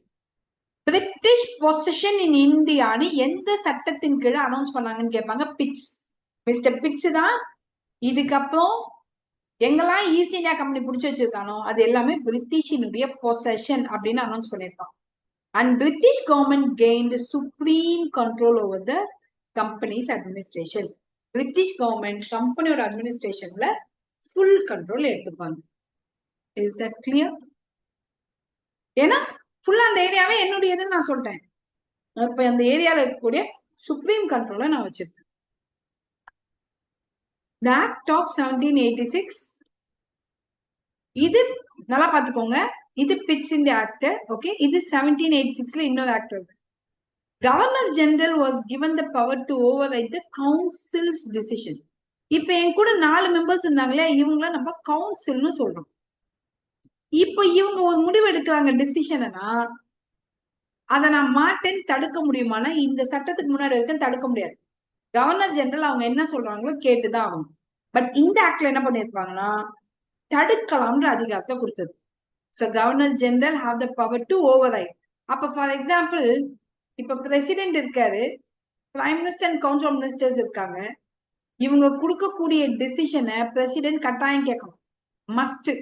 இப்ப இருக்கு இது இந்தியால, இப்ப 2026 இதான் கண்டிஷன். ஆனா இங்க என்ன சொல்றான், இந்த கவர்னர் ஜெனரல் தான் இப்ப கூடிய பிரசிடென்ட் மாதிரி, he can override. கவர்னர் ஜெனரல கமாண்டர் இன் சீஃப்னு சொல்றாங்க. நல்லா பாத்துக்கோங்க, நம்ம பிரசிடென்ட்டையும் கமாண்டர் இன் சீஃப்னு சொல்லுவோம். அப்ப இந்த பாயிண்ட் நம்ம எங்கேருந்து காப்பி பண்ணிருக்கோம் தெரியுதா? பிரிட்டிஷ் பீரியட்ல பிட்ஸ் இந்தியா ஆக்ட்ல கொடுத்த அந்த கண்டிஷனை தான் இப்பவுமே நம்ம வச்சிருக்கோம். முப்படையின் தளபதினு சொல்லுவாங்க. President is called commander in chief. அப்ப அந்த பவர்ஸ் நமக்கு 1786 ஆக்ட்லயே இருந்திருக்கு. பிரசிடென்ட் இன்னைக்கு, அன்னைக்கு இருந்த ஆளுக்கு பேரு governor general. Clear? Lord Cornwallis தான் இதை இன்னும் ஸ்ட்ரென்தன் பண்ணிருப்பாரு. He reduced the dependence on council. எதுக்காக மேம் அப்படின்னா, கவர்னர் ஜெனரல் நான் மட்டுமே முடிவு எடுக்கணும்னா சீக்கிரமா எடுத்துருவேன். இந்த 4 பேர்கிட்ட கேட்டு முடிவு எடுக்கணும்னா டிலே ஆகும். அந்த டிலேயை கட் பண்றதுக்காக. Is that clear so far? ஏன்னா அடுத்தது நம்ம நெக்ஸ்ட் ஆக்ட் டோட்டலி டிஃபரெண்டா இருக்கும். சார்ட்டர் ஆக்ட் 1813 சொல்லும். இப்ப நான் என்ன சொன்னேன், சார்ட்டர் ஆக்ட்ன்றது ஃபுல்லாவே இந்தியன்ஸ் யாருமே இல்லாத டைம்ல எடுத்த ஒரு ஆக்ட். இதுக்கும் பிட்ஸ் இந்தியா ஆக்டுக்கெல்லாம் என்ன வித்தியாசம்னா, இப்போ பிட்ஸ் இந்தியா ஆக்ட்ல எல்லாம் வந்து பாத்தீங்கன்னா ஈஸ்ட் இந்தியா கம்பெனியோட டாமினன்ஸ் அதிகம் இருக்கும். The regulating act, amending act, Pitts act, இதெல்லாம் பாத்தீங்கன்னா ஈஸ்ட் இந்தியா கம்பெனிக்கு ஃபுல் பவர் கொடுத்து வச்சிருப்பான். ஆனா இதுக்கு ஏன் சார்ட்டர் ஆக்ட்னு பேர்னா, இப்போ கொஞ்சம் கொஞ்சமா ஈஸ்ட் இந்தியா கம்பெனியை டம்மி ஆக்கிடுவாங்க. கொஞ்சம் கொஞ்சமா பிரிட்டிஷ் கவர்மெண்ட் என்ன சொல்றானோ அதன்படி ஈஸ்ட் இந்தியா கம்பெனி ஒர்க் பண்ணணும். புரியுதா? It abolish the East India companies trade monopoly in India. இவன் என்ன பண்ணிருப்பானா, ஈஸ்ட் இந்தியா கம்பெனி 20 இயர்ஸ்னு அவனை தவிர வேற எந்த கம்பெனியும் இந்தியாக்குள்ள வரக்கூடாதுன்னு சொல்லி மோனோபோலின்னு ஒரு ரைட்ஸை வாங்கி வச்சிருப்பான். இந்த ரைட்ஸை கட் பண்ணது எந்த ஆக்ட்லன்னா 13 ஆக்ட்ல தான் கட் பண்ணிருப்பாங்க. இதுக்கப்புறம் சைனா கூடயும் டீ ட்ரேட், இது 2 மட்டும் தான் ஈஸ்ட் இந்தியா கம்பெனி நீ செய்யலாம். இதுக்கப்புறம் மத்த பிரிட்டிஷ் பீப்புள் கூட வேற ஏதாவது பிரிட்டிஷ் கம்பெனி இந்தியாவுக்கு வந்து வணிகம் செய்யணும்னு நினைச்சா அவங்களும் தே அலோவ் அப்படின்னு அலோவ் பண்ணிருப்பாங்க. இப்ப ஏன் சார்ட்டர்னு சொல்லணும், ஏன்னா இது ஒரு விதமான ஃப்ரீடம் கொடுக்குது மத்த கம்பெனிக்கு. Ascertain sovereignty to the British crown over the company's territory. இனி எந்த ஏரியாவெல்லாம் கம்பெனி பிடிச்சிருந்ததோ இந்த ஏரியா எல்லாமே பிரிட்டிஷ் கிரவுனுக்கு கீழே கொண்டு வரப்படும். ஏரியா மட்டும்தான், அட்மினிஸ்ட்ரேஷன் கிடையாது. அட்மினிஸ்ட்ரேஷன் இன்னமும் யார் செஞ்சுட்டு இருப்பான், ஈஸ்ட் இந்தியா கம்பெனி தான் செஞ்சுட்டு இருப்பான். கிறிஸ்டியன் மிஷனரிஸை இந்தியாவுக்கு அனுப்பினாங்க, போயிட்டு இங்க இருக்கக்கூடிய மூட நம்பிக்கைகளை ஒழிக்கணும்னு. வெஸ்டர்ன் எஜுகேஷனை ப்ரமோட் பண்றதுக்காக 1 lakh கொடுத்திருப்பாங்க, 1 lakh ரூபி கொடுத்திருப்பாங்க இந்தியன் எஜுகேஷன் சிஸ்டம்காக. அண்ட் லோக்கல் கவர்மெண்ட் டாக்ஸ் போடக்கூடிய அதிகாரத்தை வாங்கியிருப்பாங்க. இது எல்லாமே சார்ட்டர் ஆக்ட்ல கொண்டு வரப்பட்ட விஷயம். நெக்ஸ்ட், இப்போ 1833 ஆக்ட், இது அதுக்கு அடுத்து வந்து சார்ட்டர் ஆக்ட். இது என்னன்னு பாத்தீங்கன்னா, இப்போ ரெகுலேட்டிங் ஆக்ட்ல நம்ம என்ன படிச்சோம், governor of Bengal became governor general of Bengal. Yes, இந்த 33 ஆக்ட்ல பாருங்க, governor general of Bengal is becoming the governor general of India. ஏன்னா அப்போ பெங்கால், பாம்பே, மெட்ராஸ் மட்டும் வச்சிருந்தது ரெகுலேட்டிங் ஆக்ட் போடும்போது. ஆனா இந்த சார்ட்டர் ஆக்ட் போடும்போது இந்தியால கிட்டத்தட்ட ஹாஃப் யார்கிட்ட இருக்கும், பிரிட்டிஷ் கிட்ட இருக்கும். அதனால இனி அவர் இந்தியான்னு ஒண்ணு சொல்லிடலாம். பெங்கால்னா ஒரு ஏரியா மட்டும் தானே, இந்தியானா எங்கெல்லாம் என்னோட ஆதிக்கம் இருக்கு அது எல்லாமே என்னுடைய கண்ட்ரோலுக்கு வந்துடும். Lord William Bentinck was the first governor general of India. Complete civil and military authority அவருக்கு கொடுத்துருவாங்க. இதுக்கப்புறம் நீ தான் டான், நீ என்ன வேணாலும் பண்ணிக்கொண்டு இந்தியா முழுக்க உன் கட்டுப்பாடுல தான் இருக்கும் அப்படின்னு சொல்லிடுறாங்க. Centralisation of legislative power. அப்ப லா மேக்கிங் பவர் யார்கிட்ட இருக்கும், ஏன்னா கவர்னர் ஜெனரல் ஆஃப் இந்தியான்னு சொல்றோம் இல்லையா, இது கிட்ட இருக்கு. Bombay and Madras lost the legislative power. பாம்பேக்கும் மெட்ராஸ்க்கும் லா மேக்கிங் பவர் சுத்தமா போயிடுச்சு. Governor general of India became a slow soul law making authority. நான் சொன்னேன் இல்லையா, எல்லாமே என் கண்ட்ரோலுக்கு வந்துருச்சு. கவர்னர் ஜெனரல் ஆஃப் இந்தியான்னு வேற என்ன சொல்லிட்டாங்க. அப்ப மொத்த லா மேக்கிங் பவர் இப்ப என் கையில தான் இருக்கு. அந்த நிமிஷத்துல இருந்து the laws are called act. அதுக்கு முன்னாடி இருக்க ரெகுலேஷன், ஒழுங்குபடுத்தவும் சொன்னாங்க. இதுக்கப்புறம் போறது எல்லாமே என்னன்னு சொல்றாங்க, ஆக்ட், சட்டங்கள். நல்லா ஞாபகம் வச்சுக்கோங்க.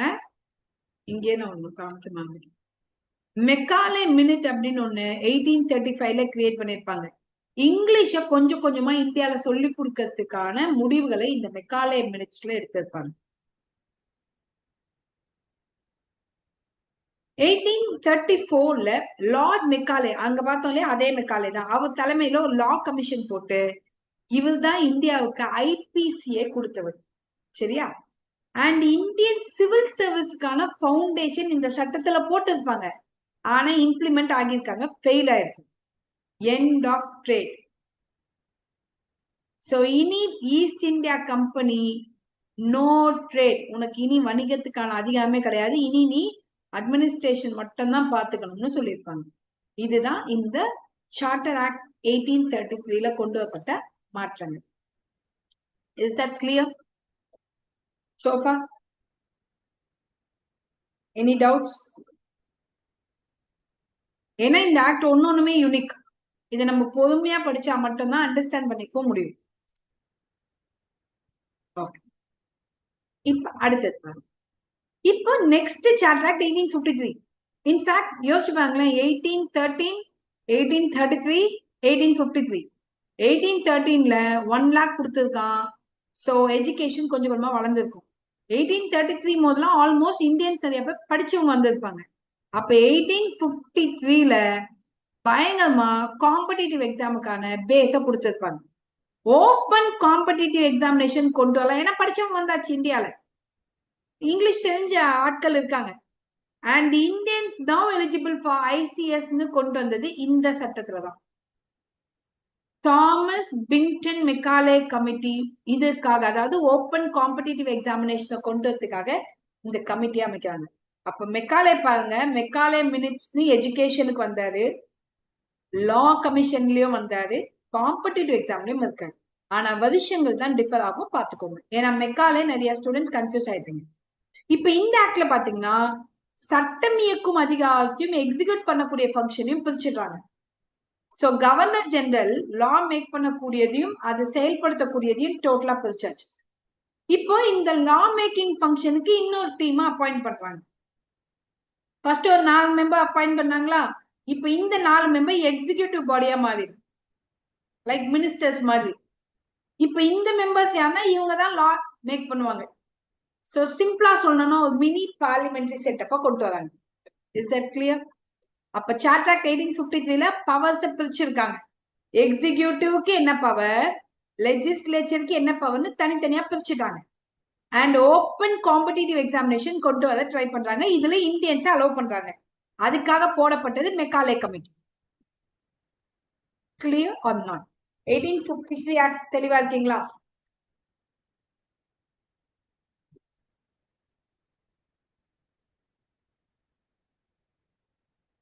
இப்போ இதுல பாத்தீங்கன்னா no fixed term for company rule. இப்ப கம்பெனி ரூலுக்கு ஏதாவது பிக்ஸ்டு டேர்ம் இருக்கான்னு கேட்டா கிடையவே கிடையாது. ஏன்னா முன்னாடி பாத்தீங்கன்னா 20 years எக்ஸ்டென்ஷன் வாங்கிட்டு இருந்தா இல்லையா, இப்ப அதெல்லாம் கிடையாது. ஏன்னா இவனோட ஃபுல் பிசினஸ க்ளோஸ் பண்ண ஆரம்பிச்சாச்சு. இனி நீ வந்து அட்மினிஸ்ட்ரேஷன் தான் பாத்துக்கணும், வணிகம் செய்யக்கூடாதுன்னு. It implies that the rule of East India company ended by the parliament. இனி நீ பார்லிமெண்டா மட்டும் வேலை செய், நீ பிசினஸ் பண்ணதெல்லாம் போதும் அப்படின்னு சொல்லியாச்சு. லோக்கல் ரெப்ரசன்டேஷனை அலோவ் பண்றோம். Local provincial representation was introduced. Are the legislative member nominated by provinces? Madras, Bombay, Bengal, Agra. இந்த 4 இடத்துல இருந்து 6 மெம்பர்ஸ அனுப்பலாம்னு செட் பண்றோம். Are you clear? ஏன்னா இதெல்லாம் அப்ப லோக்கல் பாடி மாதிரி, மாகாணங்கள் எல்லாமே ப்ராவின்சஸ் எல்லாம் லோக்கல் கவர்மெண்ட் மாதிரி. So they can send their representative அப்படின்னு சொல்றாங்க. எதுக்காகனா பேசுறதுக்கு தான், வேற ஒண்ணும் இல்ல. சரிங்களா? So with this our Charter Act 1833 53 சம்பந்தப்பட்ட முக்கியமான எல்லா பாயிண்ட்ஸும் முடிஞ்சிருச்சு. இன்ஃபேக்ட் இந்த டைம்ல தான் நமக்கு என்ன வந்துச்சுன்னு பாத்தீங்கன்னா, ரயில்வே, வேற என்ன வந்துச்சு, ரயில்வே கேம், தென் டெலகிராம், இது எல்லாமே வந்தது இந்த டைம்ல தான். Dalhousie is called what?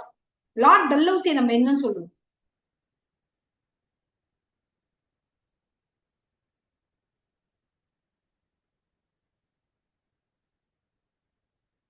Lord டல்ஹௌசிக்கு ஒரு நிக்நேம் இருக்கு, கேள்விப்பட்டிருக்கீங்களா? Is called the father of what?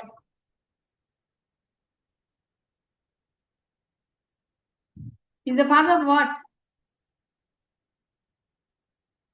பதிலே வரல.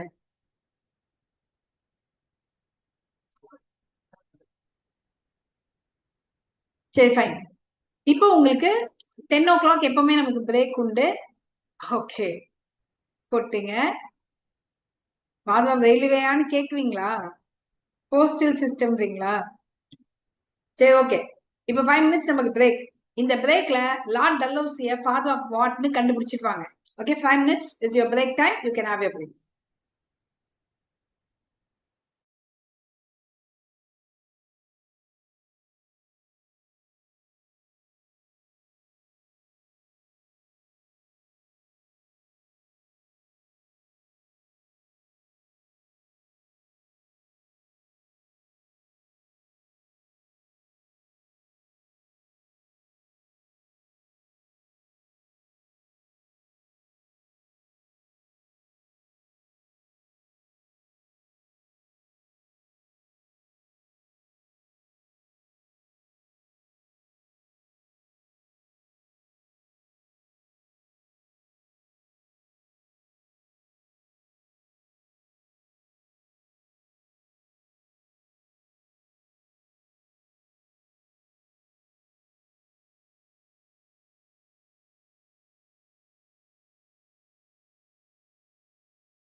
Okay, fine. Father of Indian Railway, exactly.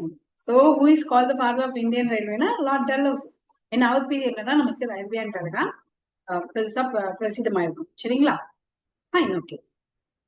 இப்ப நம்ம 1857ல கிரேட் ரிவால்ட் நடந்திருக்கும்.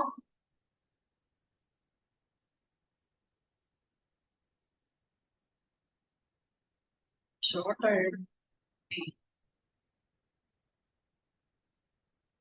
Great Revolt would have happened in 1857. இந்த கிரேட் ரிவால்ட்டுக்கு அப்புறமா ஈஸ்ட் இந்தியா கம்பெனி இந்தியால செஞ்ச எல்லா ஃபிளாஸும் தெரிஞ்சிடும் பிரிட்டனுக்கு. தெரிஞ்சோன்ன பிரிட்டிஷ் கவர்மெண்ட் என்ன பண்ணுவாங்கன்னா ஈஸ்ட் இந்தியா கம்பெனி டோட்டலா ஷட் டவுன் பண்ணிட்டு they will take the control. இத குவீன் விக்டோரியா ப்ரொக்ளமேஷன் சொல்லி அனௌன்ஸ் பண்ணுவாரு. சரிங்களா? So the crown rule starts from 1858 to independence வரைக்கும் நடந்த எல்லாமே crown ரூல்னு சொல்லுவோம். இது ஒரு வகையான டெமோக்ராட்டிக் ரூல்னே சொல்லலாம். 1858ல ஒரு ஆக்ட் போடுறாங்க. இதை வந்து act for good government of இந்தியான்னு சொல்லுவாங்க. And this is one of a very important கொஸ்டினரியும் கூட. ஓகேங்களா? ஸோ ரிவால்ட் ஆஃப் 1857க்கு அப்புறம் நடந்த ஆக்ட் இது. அதனால இது வந்து நல்ல ஆட்சிக்கான சட்டம், குட் கவர்மெண்ட்டுக்கான ஆக்ட் அப்படின்னு சொல்லுவாங்க. ஏன்னா இந்தியன்ஸை உள்ள கூட்டிட்டு வைப்பாங்க. சரிங்களா? So end of company rule, East India கம்பெனியை டோட்டலா அபாலிஷ் பண்ணிட்டு எல்லாம் பவன் யார்கிட்ட போயிடுது? பிரிட்டிஷ் கவர்னுக்கு போயிடுது. அந்த டைம்ல அதாவது இதுக்கு முன்னாடி இருந்தவங்க எல்லாரையும் கவர்னர் ஜெனரல்னு சொல்லுவாங்க. இந்த கவர்னர் ஜெனரல் ஈஸ்ட் இந்தியா கம்பெனிக்கு ஹெட். இப்ப நான் என்ன பண்றேன், அவளை வைஸ் ராய்னு மாத்திட்டு நீ எனக்கு பதில் சொல்லணும்னு சொல்லி குவீனுக்கு பதில் சொல்ல சொல்லி அப்பாயிண்ட் பண்றாங்க. அப்ப இந்த கவர்னர் ஜெனரலை வைஸ் ராய்னு நேம் சேஞ்ச் பண்றாங்க. நம்பர் 1. அடுத்து செகண்ட் என்னன்னா, இவர் கூடவே இன்னொரு கேரக்டர் அப்பாயிண்ட் பண்றாங்க, செக்ரட்டரி ஆஃப் ஸ்டேட்னு. இந்த செக்ரட்டரி ஆஃப் ஸ்டேட் பாத்தீங்கன்னா இவருக்கு ஹெல்ப் பண்ண ஒரு 15 மெம்பர் கொண்ட council. He is the one who takes care of the Indian administration. அப்போ வைஸ்ராய் கூட இருக்கக்கூடிய செக்ரட்டரி ரொம்ப முக்கியமான பதவி. புரிஞ்சுதுங்களா? அண்ட் ஃபர்ஸ்ட் இருந்த வைஸ்ராய் யாருன்னா லார்டு கானிங். இவர் தான் வந்து ஒரு தர்பார் அரேஞ்ச் பண்ணி அந்த தர்பார்ல குவீன் விக்டோரியா ப்ரொக்ளமேஷனை படிச்சு காமிச்சிருப்பாரு நவம்பர் 1 அன்னைக்கு. அதுவுமே முக்கியமான சம்பவம். ஆனா அந்த கிராண்ட் தர்பாரை கிரிட்டிசைஸ் பண்ணிருப்பாங்க. ஏன் கிரிட்டிசைஸ் பண்ணுவாங்கன்னா, அப்ப இந்தியாவே ஃபமைன்ல இருந்துச்சாம். வறட்சி, பசி, பட்னி, பஞ்சம் இருக்கக்கூடிய டைம்ல இது ரொம்ப கிராண்டான ஒரு செலிப்ரேஷனை வச்சு அனௌன்ஸ் பண்ணிருப்பாரு. அதனாலே அந்த கிரிட்டிசைஸும் பண்ணுவாங்க. அது நீங்க ஹிஸ்டரியில படிப்பீங்க. ஓகேங்களா? சோ இந்த டைம்ல abolition of double government. Pitts and ஆக்ட்ல இந்த board of control, court of director 2 பதவி வந்துச்சு இல்லையா? Double government. இது எந்த ஆக்ட்ல அபாலிஷ் ஆச்சுன்னு கேட்பாங்க. It was after the revolt. After the ரிவோல்ட்டுக்கு அப்புறம் போட்டது நம்மளோட கவர்மெண்ட் ஆஃப் இந்தியா ஆக்ட் 1858. அப்ப இந்த சட்டத்துல பிட்ஸ் அண்ட் ஆக்ட்ல கொண்டு வந்த 2 கவர்மெண்ட் சிஸ்டம்ன்றது அபாலிஷ் பண்ணியாச்சு. புரியுதா? ஏன் ஃபர்ஸ்ட் பிட்ஸ் அண்ட் ஆக்ட்ல அதை கொண்டு வருவாங்கன்னா, அட்மினிஸ்ட்ரேஷன் தனியாகவும் பொலிட்டிக்கல் அஃபேர்ஸ் தனியாகவும் ஒரு கம்பெனி ரெண்டுத்தையுமே பாக்கணுமே, அதனால 2 டீம் வச்சு ஒர்க் பண்ணுங்கன்னு கொண்டு வந்திருப்பாரு. இப்பதான் ஈஸ்ட் இந்தியா கம்பெனிக்கு கமர்ஷியல் ஆக்டிவிட்டியே கிடையாது, அட்மினிஸ்ட்ரேஷன் மட்டும்தான். அதனால என்ன பண்ணுவாங்கன்னா இது தேவையில்லைன்னு சொல்லி அபாலிஷ் பண்ணிடுவாங்க. இப்ப நம்ம கிட்ட வைஸ்ராய் கூட செக்ரட்டரி ஆஃப் ஸ்டேட். இந்த செக்ரட்டரி ஆஃப் ஸ்டேட்டுக்கு ஹெல்ப் பண்ண 15 மெம்பர்ஸ் இருக்காங்க. இந்த ஒரு டீம் போதாதா, எதுக்கு இப்படி 2 டீம்னு சொல்லி அபாலிஷ் பண்ணிடுறாங்க. அப்போ ஒரு கான்செப்ட் நீங்க படிக்கும் போது, எக்ஸாம்ல கொஸ்டின் கேட்கும் போது மெமரைஸ் பண்ணீங்கன்னா இது கண்டிப்பா மறந்து போயிடும். என்ன கான்செப்ட்? டபுள் கவர்மெண்ட்னா பிட்ஸ் கொண்டு வந்தார், 2ஆ பிரிச்சு. அதை ஏன் நம்ம அபாலிஷ் பண்றோம்னா, ஈஸ்ட் இந்தியா கம்பெனியவே மூடியாச்சுன்னும் போது இனி அது தேவையில்லைன்னு ரிவோல்ட்டுக்கு அடுத்து போட்ட சட்டத்துல கொண்டு வந்தாங்க. அப்ப எக்ஸாம்ல எந்த ஆக்ட்னு கேட்டா கரெக்டா கண்டுபிடிச்சு போகணும். நெக்ஸ்ட், இப்போ சென்ட்ரல் அட்மினிஸ்ட்ரேஷன் எல்லாமே இந்த viceroy plus secretary of state இந்த டீம் கிட்ட போயிடுச்சு.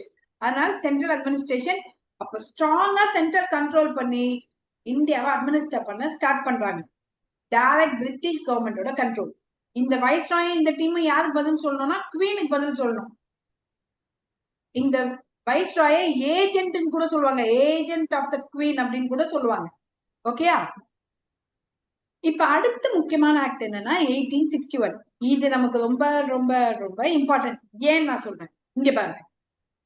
நான் அபிஷியல் மெம்பர்ஸா இந்தியன்ஸ லா மேக் பண்ணும்போது சேர்த்துக்கோங்க அப்படின்னு குவீன் சொல்லியிருப்பாங்க. இங்க பாருப்பா, நான் வந்து நல்ல ஆட்சி கொடுக்குறேன்னு ப்ராமிஸ் பண்ணிட்டேன் 58ல. அதுக்கு என்னென்ன பங்களிக்கணும், என்னென்ன ஸ்டெப்ஸ் எடுக்கலாம்னு திங்க் பண்ணுங்கன்னும் போது இந்தியன்ஸும் உட்கார வச்சு ஒரு வார்த்தை பேசிட்டு, இல்ல நம்ம என்ன பண்றோம்ன்றது இந்தியன்ஸ் பார்த்தாங்கன்னா அவங்களுக்கு நம்மளை பத்தி புரிஞ்சுக்க வாய்ப்பு இருக்கு மேம். ஏன்னா ஈஸ்ட் இந்தியா கம்பெனி நம்மளை கெடுத்து வச்சுட்டு போயிட்டான் பேரை. நம்ம பேர் நல்ல பேரா மாறணும்னா இந்தியன்ஸும் பக்கத்துல உட்கார வச்சு நம்ம லா மேக் பண்ணலாம்னு ஐடியா கொடுக்குறாங்க. அப்ப ஃபர்ஸ்ட் 4 மெம்பர் உள்ள கூட்டிட்டு வராங்க. ஆனா அவங்கள எல்லாம் நான் அபிஷியல். ஏன்னா என்னதான் பிரிட்டிஷ்க்கு ஒரு பயங்கரமான இது இருந்தாலும் we are பிரிட்டிஷ் சுப்பீரியர், நாங்க அடிமையா வச்சிருந்த ஆட்கள் தானே நீங்கன்ற ஒரு அந்த டிஸ்கிரிமினேஷன் இருக்கும். அப்ப இந்த 4 மெம்பர்ஸை கூப்பிட்டு எனக்கு சரிசமா அதிகாரத்தை கொடுக்க விடுவேனா? விட மாட்டேன். அதனால மெம்பர்ஸ் நான் அபிஷியல். அப்ப என்ன அர்த்தம்னா இவங்க எல்லாம் ஹவுஸுக்கு வரலாம், பேசலாம், பார்க்கலாம், வேடிக்கை பார்ப்பாங்க, அவ்வளவுதான். மத்தபடி எந்த அதிகாரமும் கிடையாது. வித்தியாசம் புரியுதா? Raja of Banaras, Maharaja of Patiala, sir Dinkar Rao, இந்த 3 மெம்பர் தான் ஃபர்ஸ்ட் லார்டு கானிங். அப்பயும் பாருங்க, தேர்ந்தெடுக்கப்படல. யார் வரணும்ன்றதையும் வைஸ்ராய் தான் முடிவு பண்ணாரு. Started decentralisation. அதாவது ஒரு பர்டிகுலர் ஆக்ட்ல, தட் இஸ் இங்க பாருங்க, இந்த சார்ட் ஆக்ட் 1833 இருக்கு இல்லையா, இந்த சார்ட் ஆக்ட் 1833லயும் ரெகுலேட்டிங் ஆக்ட்லயும் ஒரு மாற்றம் வந்திருக்கும். ரெகுலேட்டிங் ஆக்ட்ல என்ன பண்ணிருப்பாங்கன்னா, கவர்னர் ஜெனரல் ஆஃப் பெங்காலுக்கு கீழே தான் governor of Bombay, governor of Madras work பண்ணணும்னு சொல்லியிருப்பாங்க. அண்ட் இந்த 1833 ஆக்ட்ல என்ன பண்ணிருப்பாங்கன்னா, இனி பெங்கால இந்தியான்னு சொல்லிடலாம். Governor general of Bengal is called governor general of India. இவருக்கு தான் எல்லா லா மேக்கிங் பவரும். So law making power of Bombay and Madras, இது ரெண்டுமே இவர்கிட்ட போயிடும். இது வந்து சென்ட்ரலைசேஷன். It's called centralisation. அப்படி வாங்கின அதிகாரத்தை திரும்ப கொடுத்திருப்பாங்க இந்த ஆக்ட்ல. பாம்பேக்கும் மெட்ராஸ்க்கும் மறுபடியும் கீழே இறங்கி 1861ல மெட்ராஸ் அண்ட் பாம்பேக்கு லா மேக்கிங் பவர் கொடுத்திருப்பாங்க. அப்ப இந்த 3மே தெரியுதா? இது 1773 ரெகுலேட்டிங் ஆக்ட்ல கவர்னரோட பவர்ஸ் எல்லாம் கவர்னர் ஜெனரல் போயிடும். இங்க லா மேக்கிங் பவர் எல்லாத்தையும் வாங்கிட்டாங்க, இதுல மறுபடியும் கொடுத்திருப்பாங்க. அப்ப டீசென்ட்ரலைசேஷன் எந்த சட்டத்துலனா 1861 ஆக்ட்ல. லெஜிஸ்லேட்டிவ் கவுன்சில் இன்னும் கொஞ்சம் பெருசாக்குறாங்க. ஏன் பெருசாக்குறாங்க அப்படின்னா, இன்னும் கொஞ்சம் மெம்பர்ஸ் உள்ள வந்தா ஈஸியா இருக்கும்லன்னு சொல்லி பெருசாக்கிட்டு, அண்ட் புதுசா லெஜிஸ்லேட்டிவ் கவுன்சில Bengal, west, north western provinces, Punjab 3த்துக்கும் அமைக்கிறாங்க. அண்ட் ஃபர்ஸ்ட் போர்ட்போலியோ சிஸ்டம், இலாக்கா முறை அப்படின்றத அனௌன்ஸ் பண்றாரு யாருன்னா lord Canning. Father of Indian portfolio system யாருன்னு கேட்டா லார்டு கானிங். அது ஞாபகம் வச்சுக்கோங்க. போர்ட்போலியோனா என்னன்னு தெரியல, மினிஸ்ட்ரிஸ், வேற ஒன்றும் இல்ல. பினான்ஸ் மினிஸ்ட்ரி, டிஃபென்ஸ் மினிஸ்ட்ரின்னு வச்சிருக்கோம்ல, அந்த சிஸ்டம். ஆர்டினன்ஸ் மேக்கிங் பவரும் கொடுக்குறாங்க. யாருக்குன்னா வைஸ்ராய்க்கு. இந்த வைஸ்ராய் ஆர்டினன்ஸ் போடலாம். அந்த ஆர்டினன்ஸ் 6 months வரைக்கும் வேணும். இதே பவர் இப்ப இருக்கான்னு கேட்டா, இப்ப பிரசிடென்ட் ஆஃப் இந்தியாவுக்கு அக்கார்டிங் டு ஆர்டிகல் 123 உண்டு. இதே பாயிண்ட் நம்ம பின்னாடி படிக்கும். Is that clear? இப்ப 1892 இது என்னன்னு பாத்தீங்கன்னா, மெம்பர்ஸ் இன்க்ரீஸ் பண்றாங்க. நம்ம நான் அபிஷியல் மெம்பரா ஃபர்ஸ்ட் ஒரு 3 பேர் கூட்டிட்டு வந்தோம் இல்லையா, இத கொஞ்சம் அதிகப்படுத்துறாங்க. Official majority retain. ஆனாலும் பிரிட்டிஷ் இருக்கக்கூடிய ஸ்ட்ரென்த், பிரிட்டிஷ் ஸ்ட்ரென்த் அப்படியே வச்சுக்கிறாங்க. நாங்க தான் அதிகமா இருக்கணும் அப்படின்ட்டு. அண்ட் இப்ப என்னன்னா, ஒரு சின்ன அட்வான்ஸ்மெண்ட், பட்ஜெட்டை டிஸ்கஸ் பண்ணலாம். அந்த நான் அபிஷியல் மெம்பர்ஸ் இருக்காங்க இல்லையா, இவங்க கேள்விகள் கேட்கலாம், பட்ஜெட் போடலாம். அந்த பாயிண்ட கொண்டு வராங்க. நாமினேஷன் சிஸ்டம கொஞ்சம் மாடிஃபை பண்றாங்க. எப்படின்னா, இதுக்கு முன்னாடி அந்த 4 மெம்பரா இருக்கட்டும், இல்ல 5 மெம்பரா இருக்கட்டும், இவரை வைஸ்ராய் நாமினேட் பண்ணுவார். 1861 ஆக்ட்லயே நம்ம பார்த்தோம், ஞாபகம் இருக்கா? இதுக்கப்புறம் கொஞ்சம் இன்னும் கொஞ்சம் டெமோக்ராட்டிக்கா இருக்கலாமே சொல்லி இன்டைரக்ட் எலெக்ஷன் வைக்கலாம்னு முடிவு பண்ணாங்க. ஃபர்ஸ்ட் எலெக்ஷன் வேர்டு கொண்டு வராங்க. ஆனா ஆக்ட்ல அந்த வேர்டு இருந்துச்சான்னு கேட்டா கிடையாது. ஃபர்ஸ்ட் தேர்தல் மூலமா கூட்டிட்டு வரலான்னு பிளான் போடுறாங்க. ஆனா எலெக்ஷன் வேர்டை பயன்படுத்தல. ஓகே, நெக்ஸ்ட் வந்து பாத்தீங்கன்னா நமக்கு 1909 ஆக்ட் 16 இருந்ததை 60 இன்க்ரீஸ் பண்றாங்க. சென்டர்லயும் இன்க்ரீஸ் பண்றாங்க, ப்ராவின்சஸ்லயும் இன்க்ரீஸ் பண்றாங்க. Non official majority allowed in the provinces. So ப்ராவின்சஸ்ல இந்த மாதிரி நான் அபிஷியல் மெஜாரிட்டிஸை கொண்டு வராங்க. தட் இஸ் இந்தியன்ஸும் உள்ள கொண்டு வந்தாங்க. அவ்வளவுதான். Expanded the power. இப்ப அவங்க கேள்விகள் கேட்கலாம், துணை கேள்விகள், சப்ளிமெண்டரி கொஸ்டின்னா ஒரு கொஸ்டின் கேட்டோம்னா அடுத்த கொஸ்டின் கேட்க முடியாது. ஆனா இப்போ அடுத்த கேள்வியும் கேட்கலாம். பட்ஜெட்டுக்கு தீர்மானம் கொண்டு வரலாம். ஆனா அதுக்கு முன்னாடி ஆக்ட்ல நல்லா யோசிப்பாங்க, இது எதுவுமே பண்ண முடியாது. First time Indians included in the executive council. இப்ப வைஸ்ராய்க்கு எக்ஸிகியூட்டிவ் கவுன்சில், லெஜிஸ்லேட்டிவ் கவுன்சில்னு ரெண்டு இருக்கும். இந்த லெஜிஸ்லேட்டிவ் கவுன்சில்ல தான் இன்ஃபேக்ட் இந்தியன்ஸ் அலோவ் பண்ணாங்க. ஆனா எக்ஸிகியூட்டிவ் கவுன்சில் ஃபுல்லா பிரிட்டிஷா தான் இருப்பான். ஓகேங்களா? ஆனா ஃபர்ஸ்ட் டைம் சத்யேந்திரநாத் பிரசாத் சின்ஹாவை லா மெம்பரா இன்செர்ட் பண்ணிருப்பாங்க. கிளியர்? அப்போ 1861 ஆக்ட்ல லெஜிஸ்லேட்டிவ் கவுன்சிலுக்குள்ள இந்தியன்ஸ் போவாங்க. 1909 ஆக்ட்ல எக்ஸிகியூட்டிவ் கவுன்சிலுக்குள்ள இந்தியன்ஸ் போவாங்க. வித்தியாசம் புரிஞ்சுதா? In fact the fourth law member for the council before 1857 உண்டு. அது யாருன்னா லார்ட் மெக்காலே. லார்ட் மெக்காலே ஒரு லா மெம்பர், அவரை சேர்த்து இருப்பாங்க எக்ஸிகியூட்டிவ் கவுன்சில்ல. இப்ப அந்த பதவியை இந்தியன்ஸ்க்கு கொடுக்குறாங்க. சத்யேந்திரநாத் பிரசாத் வந்து சின்ஹா வந்து the first law member in the executive council. Clear? இப்போ முஸ்லிம்ஸ்க்கு இடம் சார்ந்த ஒதுக்கீடு, கம்யூனல் எலக்டோரேட்னு சொல்லுவோம், இத கொடுக்குறாங்க. முஸ்லிம்ஸா நீங்க இந்த இவ்வளவு சீட் வச்சுக்கோங்க. இதுக்கு காரணம் யாருன்னா 1906 ஃபார்ம் ஆன முஸ்லிம் லீக்ன்ற கட்சி தான் இதுக்கு காரணமே. Provided separate representation for groups like Chamber of Commerce, University and Zamindar. நான் சொன்னேன் இன்டைரக்டா தேர்ந்தெடுப்பாங்கன்னு. அப்ப அந்த இன்டைரக்டா யார் ஓட் போடுறாங்க பாருங்க, chamber of commerce, university, zamindars, இவங்கெல்லாம் மறைமுகமா தேர்தல் மூலமா ஆள் அனுப்பலாம். Okay, next. So 1919 act. இந்த ஆக்ட் பாத்தீங்கன்னா கிராஜுவல் ரெஸ்பான்சிபிள் கவர்மெண்ட்னு சொல்றாங்க. இன்னும் வந்து இந்தியன்ஸுக்கு அதிக வெயிட்டேஜ் கொடுக்குறாங்க. இத மான்டேக் சேம்ஃபோர்ட் ரீஃபார்ம் ஆக்ட்னு சொல்லுவோம். சப்ஜெக்ட பிரிச்சிடுறாங்க. சென்ட்ரலுக்கு தனியா, ஸ்டேட்டுக்கு தனியா சில பவர்ஸை பிரிச்சு கொடுத்துடுறாங்க. டிரான்ஸ்பர்டு சப்ஜெக்ட், ரிசர்வ்டு சப்ஜெக்ட் டயாக்கி கொண்டு வராங்க. இது ரொம்ப ரொம்ப முக்கியமான கொஸ்டின் ஏரியா. எந்த ஆக்டின் கீழே மாகாணங்கள்ல டயாக்கி வந்துச்சுன்னு கேட்பாங்க. இரட்டை ஆட்சி முறை எந்த ஆக்டின் கீழே ப்ராவின்சஸ்ல கொண்டு வந்தாங்க அப்படின்னா கவர்மெண்ட் ஆஃப் இந்தியா ஆக்ட் 1919. அப்போ வாட் இஸ் திஸ் டயாக்கி அப்படின்னு கேட்டா, ரிசர்வ்டு சப்ஜெக்ட், டிரான்ஸ்பர்டு சப்ஜெக்ட்னு ரெண்டு ஐட்டமா வச்சுப்போம். இந்த டிரான்ஸ்பர்டு சப்ஜெக்ட மினிஸ்டர்ஸ் ஹேண்டில் பண்ணுவாங்க. இந்த ரிசர்வ்டு சப்ஜெக்ட கவர்னர் பார்த்துப்பாரு. இவ்வளவுதான் வித்தியாசம். இத டியூவல் கவர்மெண்ட் அப்படின்னு சொல்றாங்க. ஆனா இது ஃபெயில் தான் ஆச்சு இந்தியா. இது highest level of frequently asked question. ஆனா அது என்னன்னு புரிஞ்சுக்காம படிப்பாங்க பல ஸ்டூடெண்ட்ஸ். இதான் அதுக்கான மீனிங். சரிங்களா? இப்ப bicameral legislature. So council of state, legislative assembly, upper house, low house, அதாவது இப்ப இருக்கக்கூடிய ராஜ்யசபா, லோக்சபா, இதை கொண்டு வராங்க. டைரக்ட் எலெக்ஷனை இன்ட்ரடியூஸ் பண்றாங்க. ஆனா நடக்கவே இல்லை. 3 out of 6 members in the council were Indians. அப்ப இதுக்கு முன்னாடி ஆக்ட்ல ஒரு இந்தியனை விட்டாங்க. இப்ப இந்த ஆக்ட்ல என்ன பண்றாங்க, 3 இந்தியன்ஸ எக்ஸிகியூட்டிவ் கவுன்சிலுக்குள்ள சேர்க்கிறாங்க.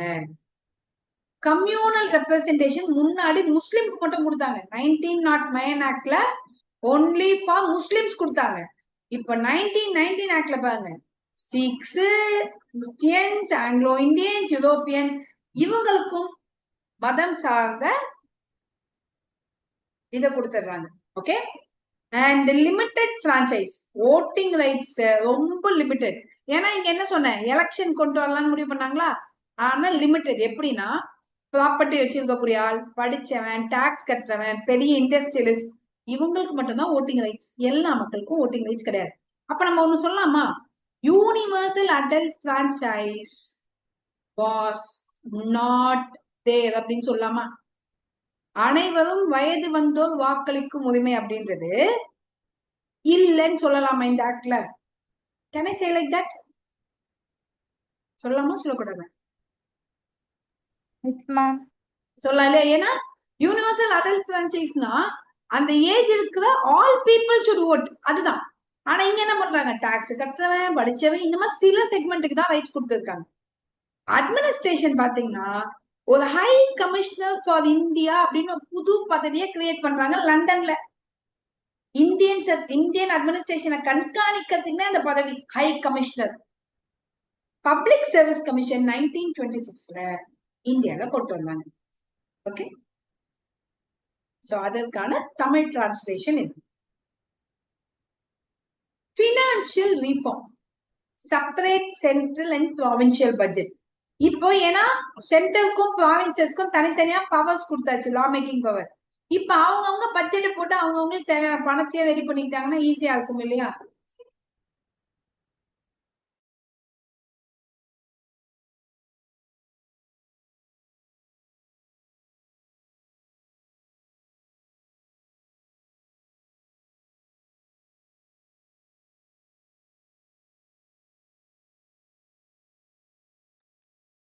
அண்ட் இப்போ ஸ்டாட்யூட்டரி கமிஷன் ஒன்று கிரியேட் பண்றாங்க. அந்த ஸ்டாட்யூட்டரி கமிஷன் என்னன்னா சைமன் கமிஷன். 10 வருஷத்துக்கு ஒரு வாட்டி இந்தியன் அட்மினிஸ்ட்ரேஷன் எப்படி இருக்கு, இன்னும் என்னென்ன பண்ணலான்றதை இந்த சைமன் கமிஷன் போய் அனாலிஸ் பண்ணுவாங்க. ஆனா இந்த சைமன் கமிஷனை எல்லாம் பாய்காட் பண்ணாங்க. ஏன் பாய்காட் பண்ணாங்க? ஏன்னா நோ இந்தியன்ஸ், இந்தியர்களே இல்ல, அதனால எங்களுக்கு இந்த கமிஷன் வேண்டான்னு. சேம்பர் ஆஃப் பிரின்ஸ் அப்படின்னு ஒரு பிரின்ஸ்லி ஸ்டேட்ல இருந்தவங்களுக்கு எல்லாம் ஒரு சேம்பரும் கிரியேட் பண்ணிருப்பாங்க. இது பல புக்ல இருக்காது, ஞாபகம் வச்சுக்கோங்க. 1921ல இதை கிரியேட் பண்ணிருப்பாங்க. So Simon Commission was boycotted and இவர் என்ன ரெக்கமெண்ட் பண்ணுவாருன்னா டயார்கிய அண்ட் ப்ராவின்சியல் அட்டானமிய தேவை கிடையாது, இந்த டிரான்ஸ்பர்டு சப்ஜெக்ட், ரிசர்வ்டு சப்ஜெக்ட் இதெல்லாம் எதுக்கு அப்படின்னு சொல்லியிருப்பாரு. கம்யூனல் அவார்ட் டிப்ரெஸ்ட் கிளாஸுக்கு எக்ஸ்டெண்ட் ஆகும். அது வரைக்கும் கேஸ்டுக்கு இல்ல, ஒவ்வொரு கம்யூனிட்டிக்கு கொடுத்தாங்க. ஆனா ஃபர்ஸ்ட் டிப்ரெஸ்ட் கிளாஸ்க்கு 32ல கொடுத்துருப்பாங்க. பூனா fact dropped separate electorate for SC. ஏன்னா பூனா பேக்ட்ன்றது என்ன ஞாபகம் இருக்கா? What is Poona fact?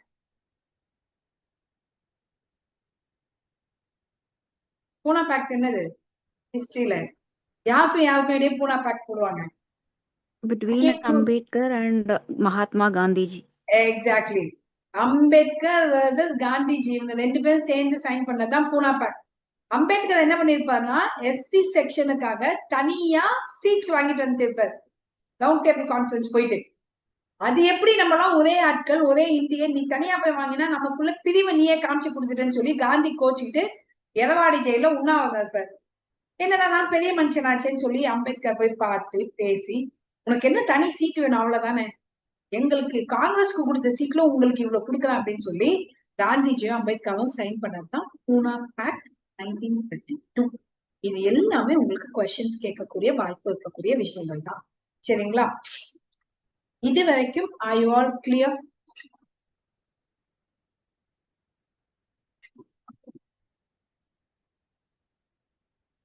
Okay.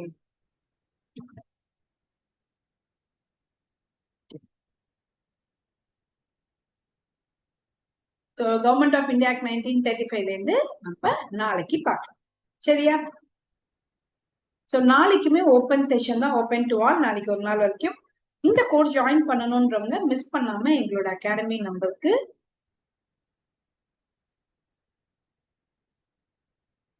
WhatsApp R Telegram பண்ணலாம்.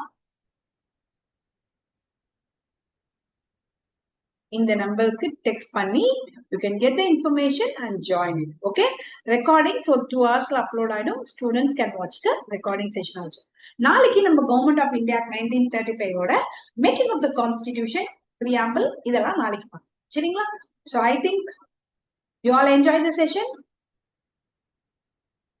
முடிஞ்ச அளவுக்கு உங்க ஃப்ரெண்ட்ஸுக்கும் ஷேர் பண்ணுங்க. so that polity batch, polity course எப்படி இருக்கும்ன்றது இப்போ உங்களுக்கு ஐடியா கிடைச்சிருக்கும். இப்படிதான் நமக்கு எல்லா செஷனும் போகும். ஸோ ஆன் டைம் உங்களுக்கு அந்த பாலிட்டிக்கான கம்ப்ளீட் சிலபஸ் கம்ப்ளீட் ஆகி வித் ப்ராக்டிஸ் வச்சு உங்களுக்கு ரிசீவ் ஆகும். ஓகே, ஸோ பெய்டு ஸ்டூடெண்ட்ஸ் இன்னைக்கு ஈவினிங்குள்ள இதை படிச்சிருங்க. ஈவினிங் ஒரு 15 to 20 கொஸ்டின்ஸ் நான் கொடுப்பேன், அதை நீங்க ப்ராக்டிஸ் பண்ணிக்கலாம். சரிங்களா? ஸோ டெய்லி நடத்தக்கூடிய டாபிக்கு ஒரு ப்ராக்டிஸ் செஷன் உங்களுக்கு ரிசீவ் ஆகும். ஓகே, ஸோ பெய்ட் ஸ்டூடெண்ட்ஸ் உங்களுக்கு அந்த டெலிகிராம்ல வந்துடும். Okay, fine. So thank you, have a great day. Ma'am why ma'am political party எக்ஸாம்பிளுக்கு என்டிகே பார்ட்டி பத்தி சொல்லல ஈவன்? அப்படிதான் கிடையாதுங்க. என்டிகே வந்து இப்ப அலைடா இருக்காங்க இல்லைங்களா கிருபாலினி. நமக்கு வந்து இப்ப டிவிகே வந்து பாத்தீங்கன்னா எல்லா தொகுதியிலையும் தனித்து அவங்களோட சிம்பிளே போட்டிடுறாங்க. என்டிகே அப்படி போட்டிட மாட்டாங்க, யார் கூடயாவது அலைடா இருப்பாங்க. ஆனா சொல்லலாம், நமக்கு எந்த டிஸ்கிரிமினேஷனும் இல்லை, எல்லா கட்சியும். கவலைப்படாதீங்க கிருபாலினி, நம்ம அடுத்தடுத்த கிளாஸ்ல NTK is not in coalition, ma'am. என்னங்க? NTK is not in coalition with anyone. தனியா தான் இருக்காங்களா? They are தனியா எல்லா starting. தொகுதியிலையும் நிக்கிறாங்க இப்போ. Yes, their rule, their main basis that they don't want to join a coalition with any of them. That is Okay. their thing right Agenda from இப்போ the day one. இல்ல பொதுவா அவர் வந்து யாருக்கூடயாவது அலைட்ல இருப்பாங்க, இல்லைன்னா ஆஃப்டர் எலெக்ஷனுக்கு அப்புறமா அலைட்ல இருப்பாரு. அதனால நான் பார்த்தேன். ஆக்சுவலா என்டிகே ஃபோக்கஸ் பண்ணல. பட் நம்ம கிளாஸ்ல அப்படிலாம் கிடையாது, எந்த கட்சியும் விட்டு வைக்க மாட்டோம். எல்லா கட்சியும் பாரபட்சமே இல்லாம நம்ம பேசுவோம். அதனால யாரும் பாலிடிக்ஸ் பேஸ் பண்ண பீப்புளா இருந்தா யாரும் மைண்ட்ல எடுத்துக்காதீங்க. காரணம் என்னன்னா ஒன்னே ஒண்ணுதான், சிம்பிள் ரீசன். நமக்கு சப்ஜெக்ட் தெளிவா புரியணும்னா we have to bring in some of the political parties agenda and what they speak. ஓகேங்களா? இப்ப என்னன்னா பெருசா ட்ரோல் ஓடிட்டு இருக்கிறது டிவிகே பத்தியும் டிஎம்கே பத்தி தான் அண்ட் ஏடிஎம்கே. இந்த 3 கட்சிக்கிடையே தான் டஃப்னஸ் வந்து பெருசா காமிச்சிட்டு இருக்காங்க. அதனால உங்களுக்கு எல்லா ஸ்டூடெண்ட்ஸ்க்கும் இது மைண்ட்லயும் இருக்கும், பார்த்தோன்னே விசிபிளா தெரியும். ஏன்னா many people will be a follower of actor Vijay. சோ எல்லாம் டிவிகேன்னு இருக்காங்க. அப்ப ஆப்வியஸ்லி எக்ஸாம்பிள் சொல்லும்போது டக்குன்னு கேட்ச் ஆகக்கூடியது உங்க 3 பேருன்றதுனால நான் சொன்னேன், அவ்வளவுதான். சரிங்களா? பிஜேபி காங்கிரஸ் யாரையுமே விட்டு வைக்க மாட்டோம். அங்கங்க பார்லிமெண்ட்ல என்ன நடந்துச்சுன்றத பேஸ் பண்ணி we will speak. Okay? Yes ma'am. இல்ல மேம், நான் என்ன கேக்குறேன்னா லைக் இப்போ இதுவும் இந்த மாதிரி மீடியால போடாதப்போ இருக்கும்போ அங்க அப்போ ரிபப்ளிக்ன்ற ஒரு வேர்டுக்கு அர்த்தம் இல்லாம போலாம். ரிபப்ளிக்ன்ற வேர்டுக்கு மீனிங் அது கிடையாது. ஹெட் ஆஃப் தி ஸ்டேட்டை தேர்ந்தெடுக்கிறது தான் ரிபப்ளிக்ன்றது. ஓகேங்களா? என்டிகேன்றது it's one of a party, political party, அவ்வளவுதான். அவங்களோட அஜெண்டாவை அவங்க முன் வச்சு people if they are willing, if they vote, even they can become a chief minister in future. No ma'am, I'm asking that in media why so? See, நீங்க ஒரு விஷயத்தை புரிஞ்சுக்கணும். Do you think the media வந்து டெமோக்ரஸியோட 5th organ நம்ம படிப்போம். ஆனா ஒரிஜினலா media is the one who is manipulating now. Yes ma'am, that's what my question is about. பணங்க, எல்லாமே matter of money. மேனிப்புலேஷன் எதுக்கு நான் பண்ண போறேன்? பணம் கொடுத்தா நான் மேனிப்புலேட் பண்ணுவேன்னுவேன். அதான் யூடியூபர்ஸோட விஷயமும். இப்போ எந்த யூடியூப்லயுமே போடக்கூடிய ட்ரோல்ஸ் எல்லாமே it's behind IT wing of one political party. NTK கிட்ட வந்து இன்னும் அந்த அளவுக்கு ஐடி விங்க வந்து அவங்க பலமா வச்சுக்கல. அதனால அவங்க பெருசா போடவும் இல்லை. They wanted to show there agenda and come front in the administration. But இவங்க எல்லாம் தனியாவே ஒரு ஐடி விங் வச்சு அந்த ட்ரோல்ஸ் எல்லாம் மேக் பண்ணி அவங்க கிரியேட் பண்ணது எல்லாத்தையும் போட்டு they manipulate it. அவ்வளவுதான். That's the reason why we should never ever take what is said in the media. We have to look into a paper which is a very neutral paper. இப்போ for example நம்ம TNPSC படிக்கும் போது நீங்க வந்து பாத்தீங்கன்னா முரசொலி படிப்பீங்களான்னா படிக்க மாட்டீங்க. ஏன்னா அது ஒரு கட்சியோட பேஸ்ல இருக்கும். நம்ம ஏன் தந்தி படிச்சு நோட்ஸ் எடுப்போம்னா because it's a neutral one. அப்ப மீடியாலே எல்லா மீடியாவுமே வந்து நியூட்ரலா இருக்கும்னு சொல்ல முடியாது. அதனால தான் என்டிகே எல்லாம் போடவே மாட்டாங்க. ஆனா என்டிகே ஃபோக்கஸ் பண்ற மீடியாவை நான் பார்த்திருக்கேன். என்டிகேவோட பெரிய டிராபேக் ஒண்ணு இருக்குங்க கிருபா. அது என்னன்னு பாத்தீங்கன்னா, even though it proposes a very good agendas, deliverance is lower in some places. சரிங்களா? நம்ம பின்னாடி பார்ப்போம், you will understand. Yes, working candidates recording availability உண்டு. எல்லா ஸ்டூடெண்ட்ஸுக்குமே 24 hours ரெக்கார்டிங் இருக்கு, பாத்துக்கலாம். கிளாஸ் முடிஞ்சோடனே நீங்க திரும்ப போட்டு பார்த்து தான் நோட்ஸ் எடுப்பீங்க. Okay, so if anyone is willing to join this batch, you can enroll within tomorrow. ரெக்கார்டிங்க்கு 24 hours validity. அதையும் மீறி நீங்க மிஸ் பண்ணிட்டீங்க, அந்த வேலிடிட்டிக்குள்ள பார்க்கலன்னா நீங்க ரெக்வஸ்ட் போட்டீங்கன்னா மறுபடியும் கொடுக்கும். ஓகே? ஏன்னா ஒர்க்கிங் இன்னைக்கு நான் ஆஃபீஸ் போயிட்டு வந்தேன், பார்க்க முடியல மேம், ஒர்க் ஹெக்டிக்கா இருக்கு அப்படின்ற பட்சத்துல For working people, we are not. Okay. For further information, you can make a call to these number and get it. So இந்த அளவுக்கு டெப்த் இருக்கும். இப்போ சொல்லுங்க, லக்ஷ்மிகாந்த் புக்கே நீங்க அப்படி ஓரமா எடுத்து வச்சிடலாம். யூசர் நீங்க புது ஸ்டூடெண்ட் நினைக்கிறேன். என்னோட ஓல்டு ஸ்டூடெண்டா இருந்தா கண்டிப்பா நீங்க புரிஞ்சுக்கிட்டு இருப்பீங்க. என்னோட நோட்ஸோட ஸ்ட்ரென்த் என்னன்னு ஓல்டு ஸ்டூடெண்ட்ஸ்க்கு தெரியும். பட் நீங்க இப்போ இங்க பார்க்கும்போது நீங்க இன்னைக்கு கிளாஸே நீங்க பார்த்துருப்பீங்களே, இந்த நோட்ஸோட வெயிட்டேஜ் எவ்வளவு இருக்கு, என்னென்ன பாயிண்ட்ஸ் இன்க்ளூட் பண்ணிருக்கோன்ட்டு. இதை தாண்டி நீங்க மெயின்ஸ்க்கு ஏதாவது ப்ரிப்பேர் பண்ண போறீங்களா, ப்ரிலிம்ஸ் ப்ரிப்பேர் பண்ண போறீங்களான்ட்டு யூ பீப்புள் கேன் திங்க். இதுலயே ஆக்சுவலி கொஸ்டினரிஸ் இருக்கு. பட் நமக்கு இந்த ஆக்ட் முடிச்சாதான் கொஸ்டினரிஸ் பார்க்க முடியும். ஓகேங்களா? Fine. Thank you. Have a great day. By.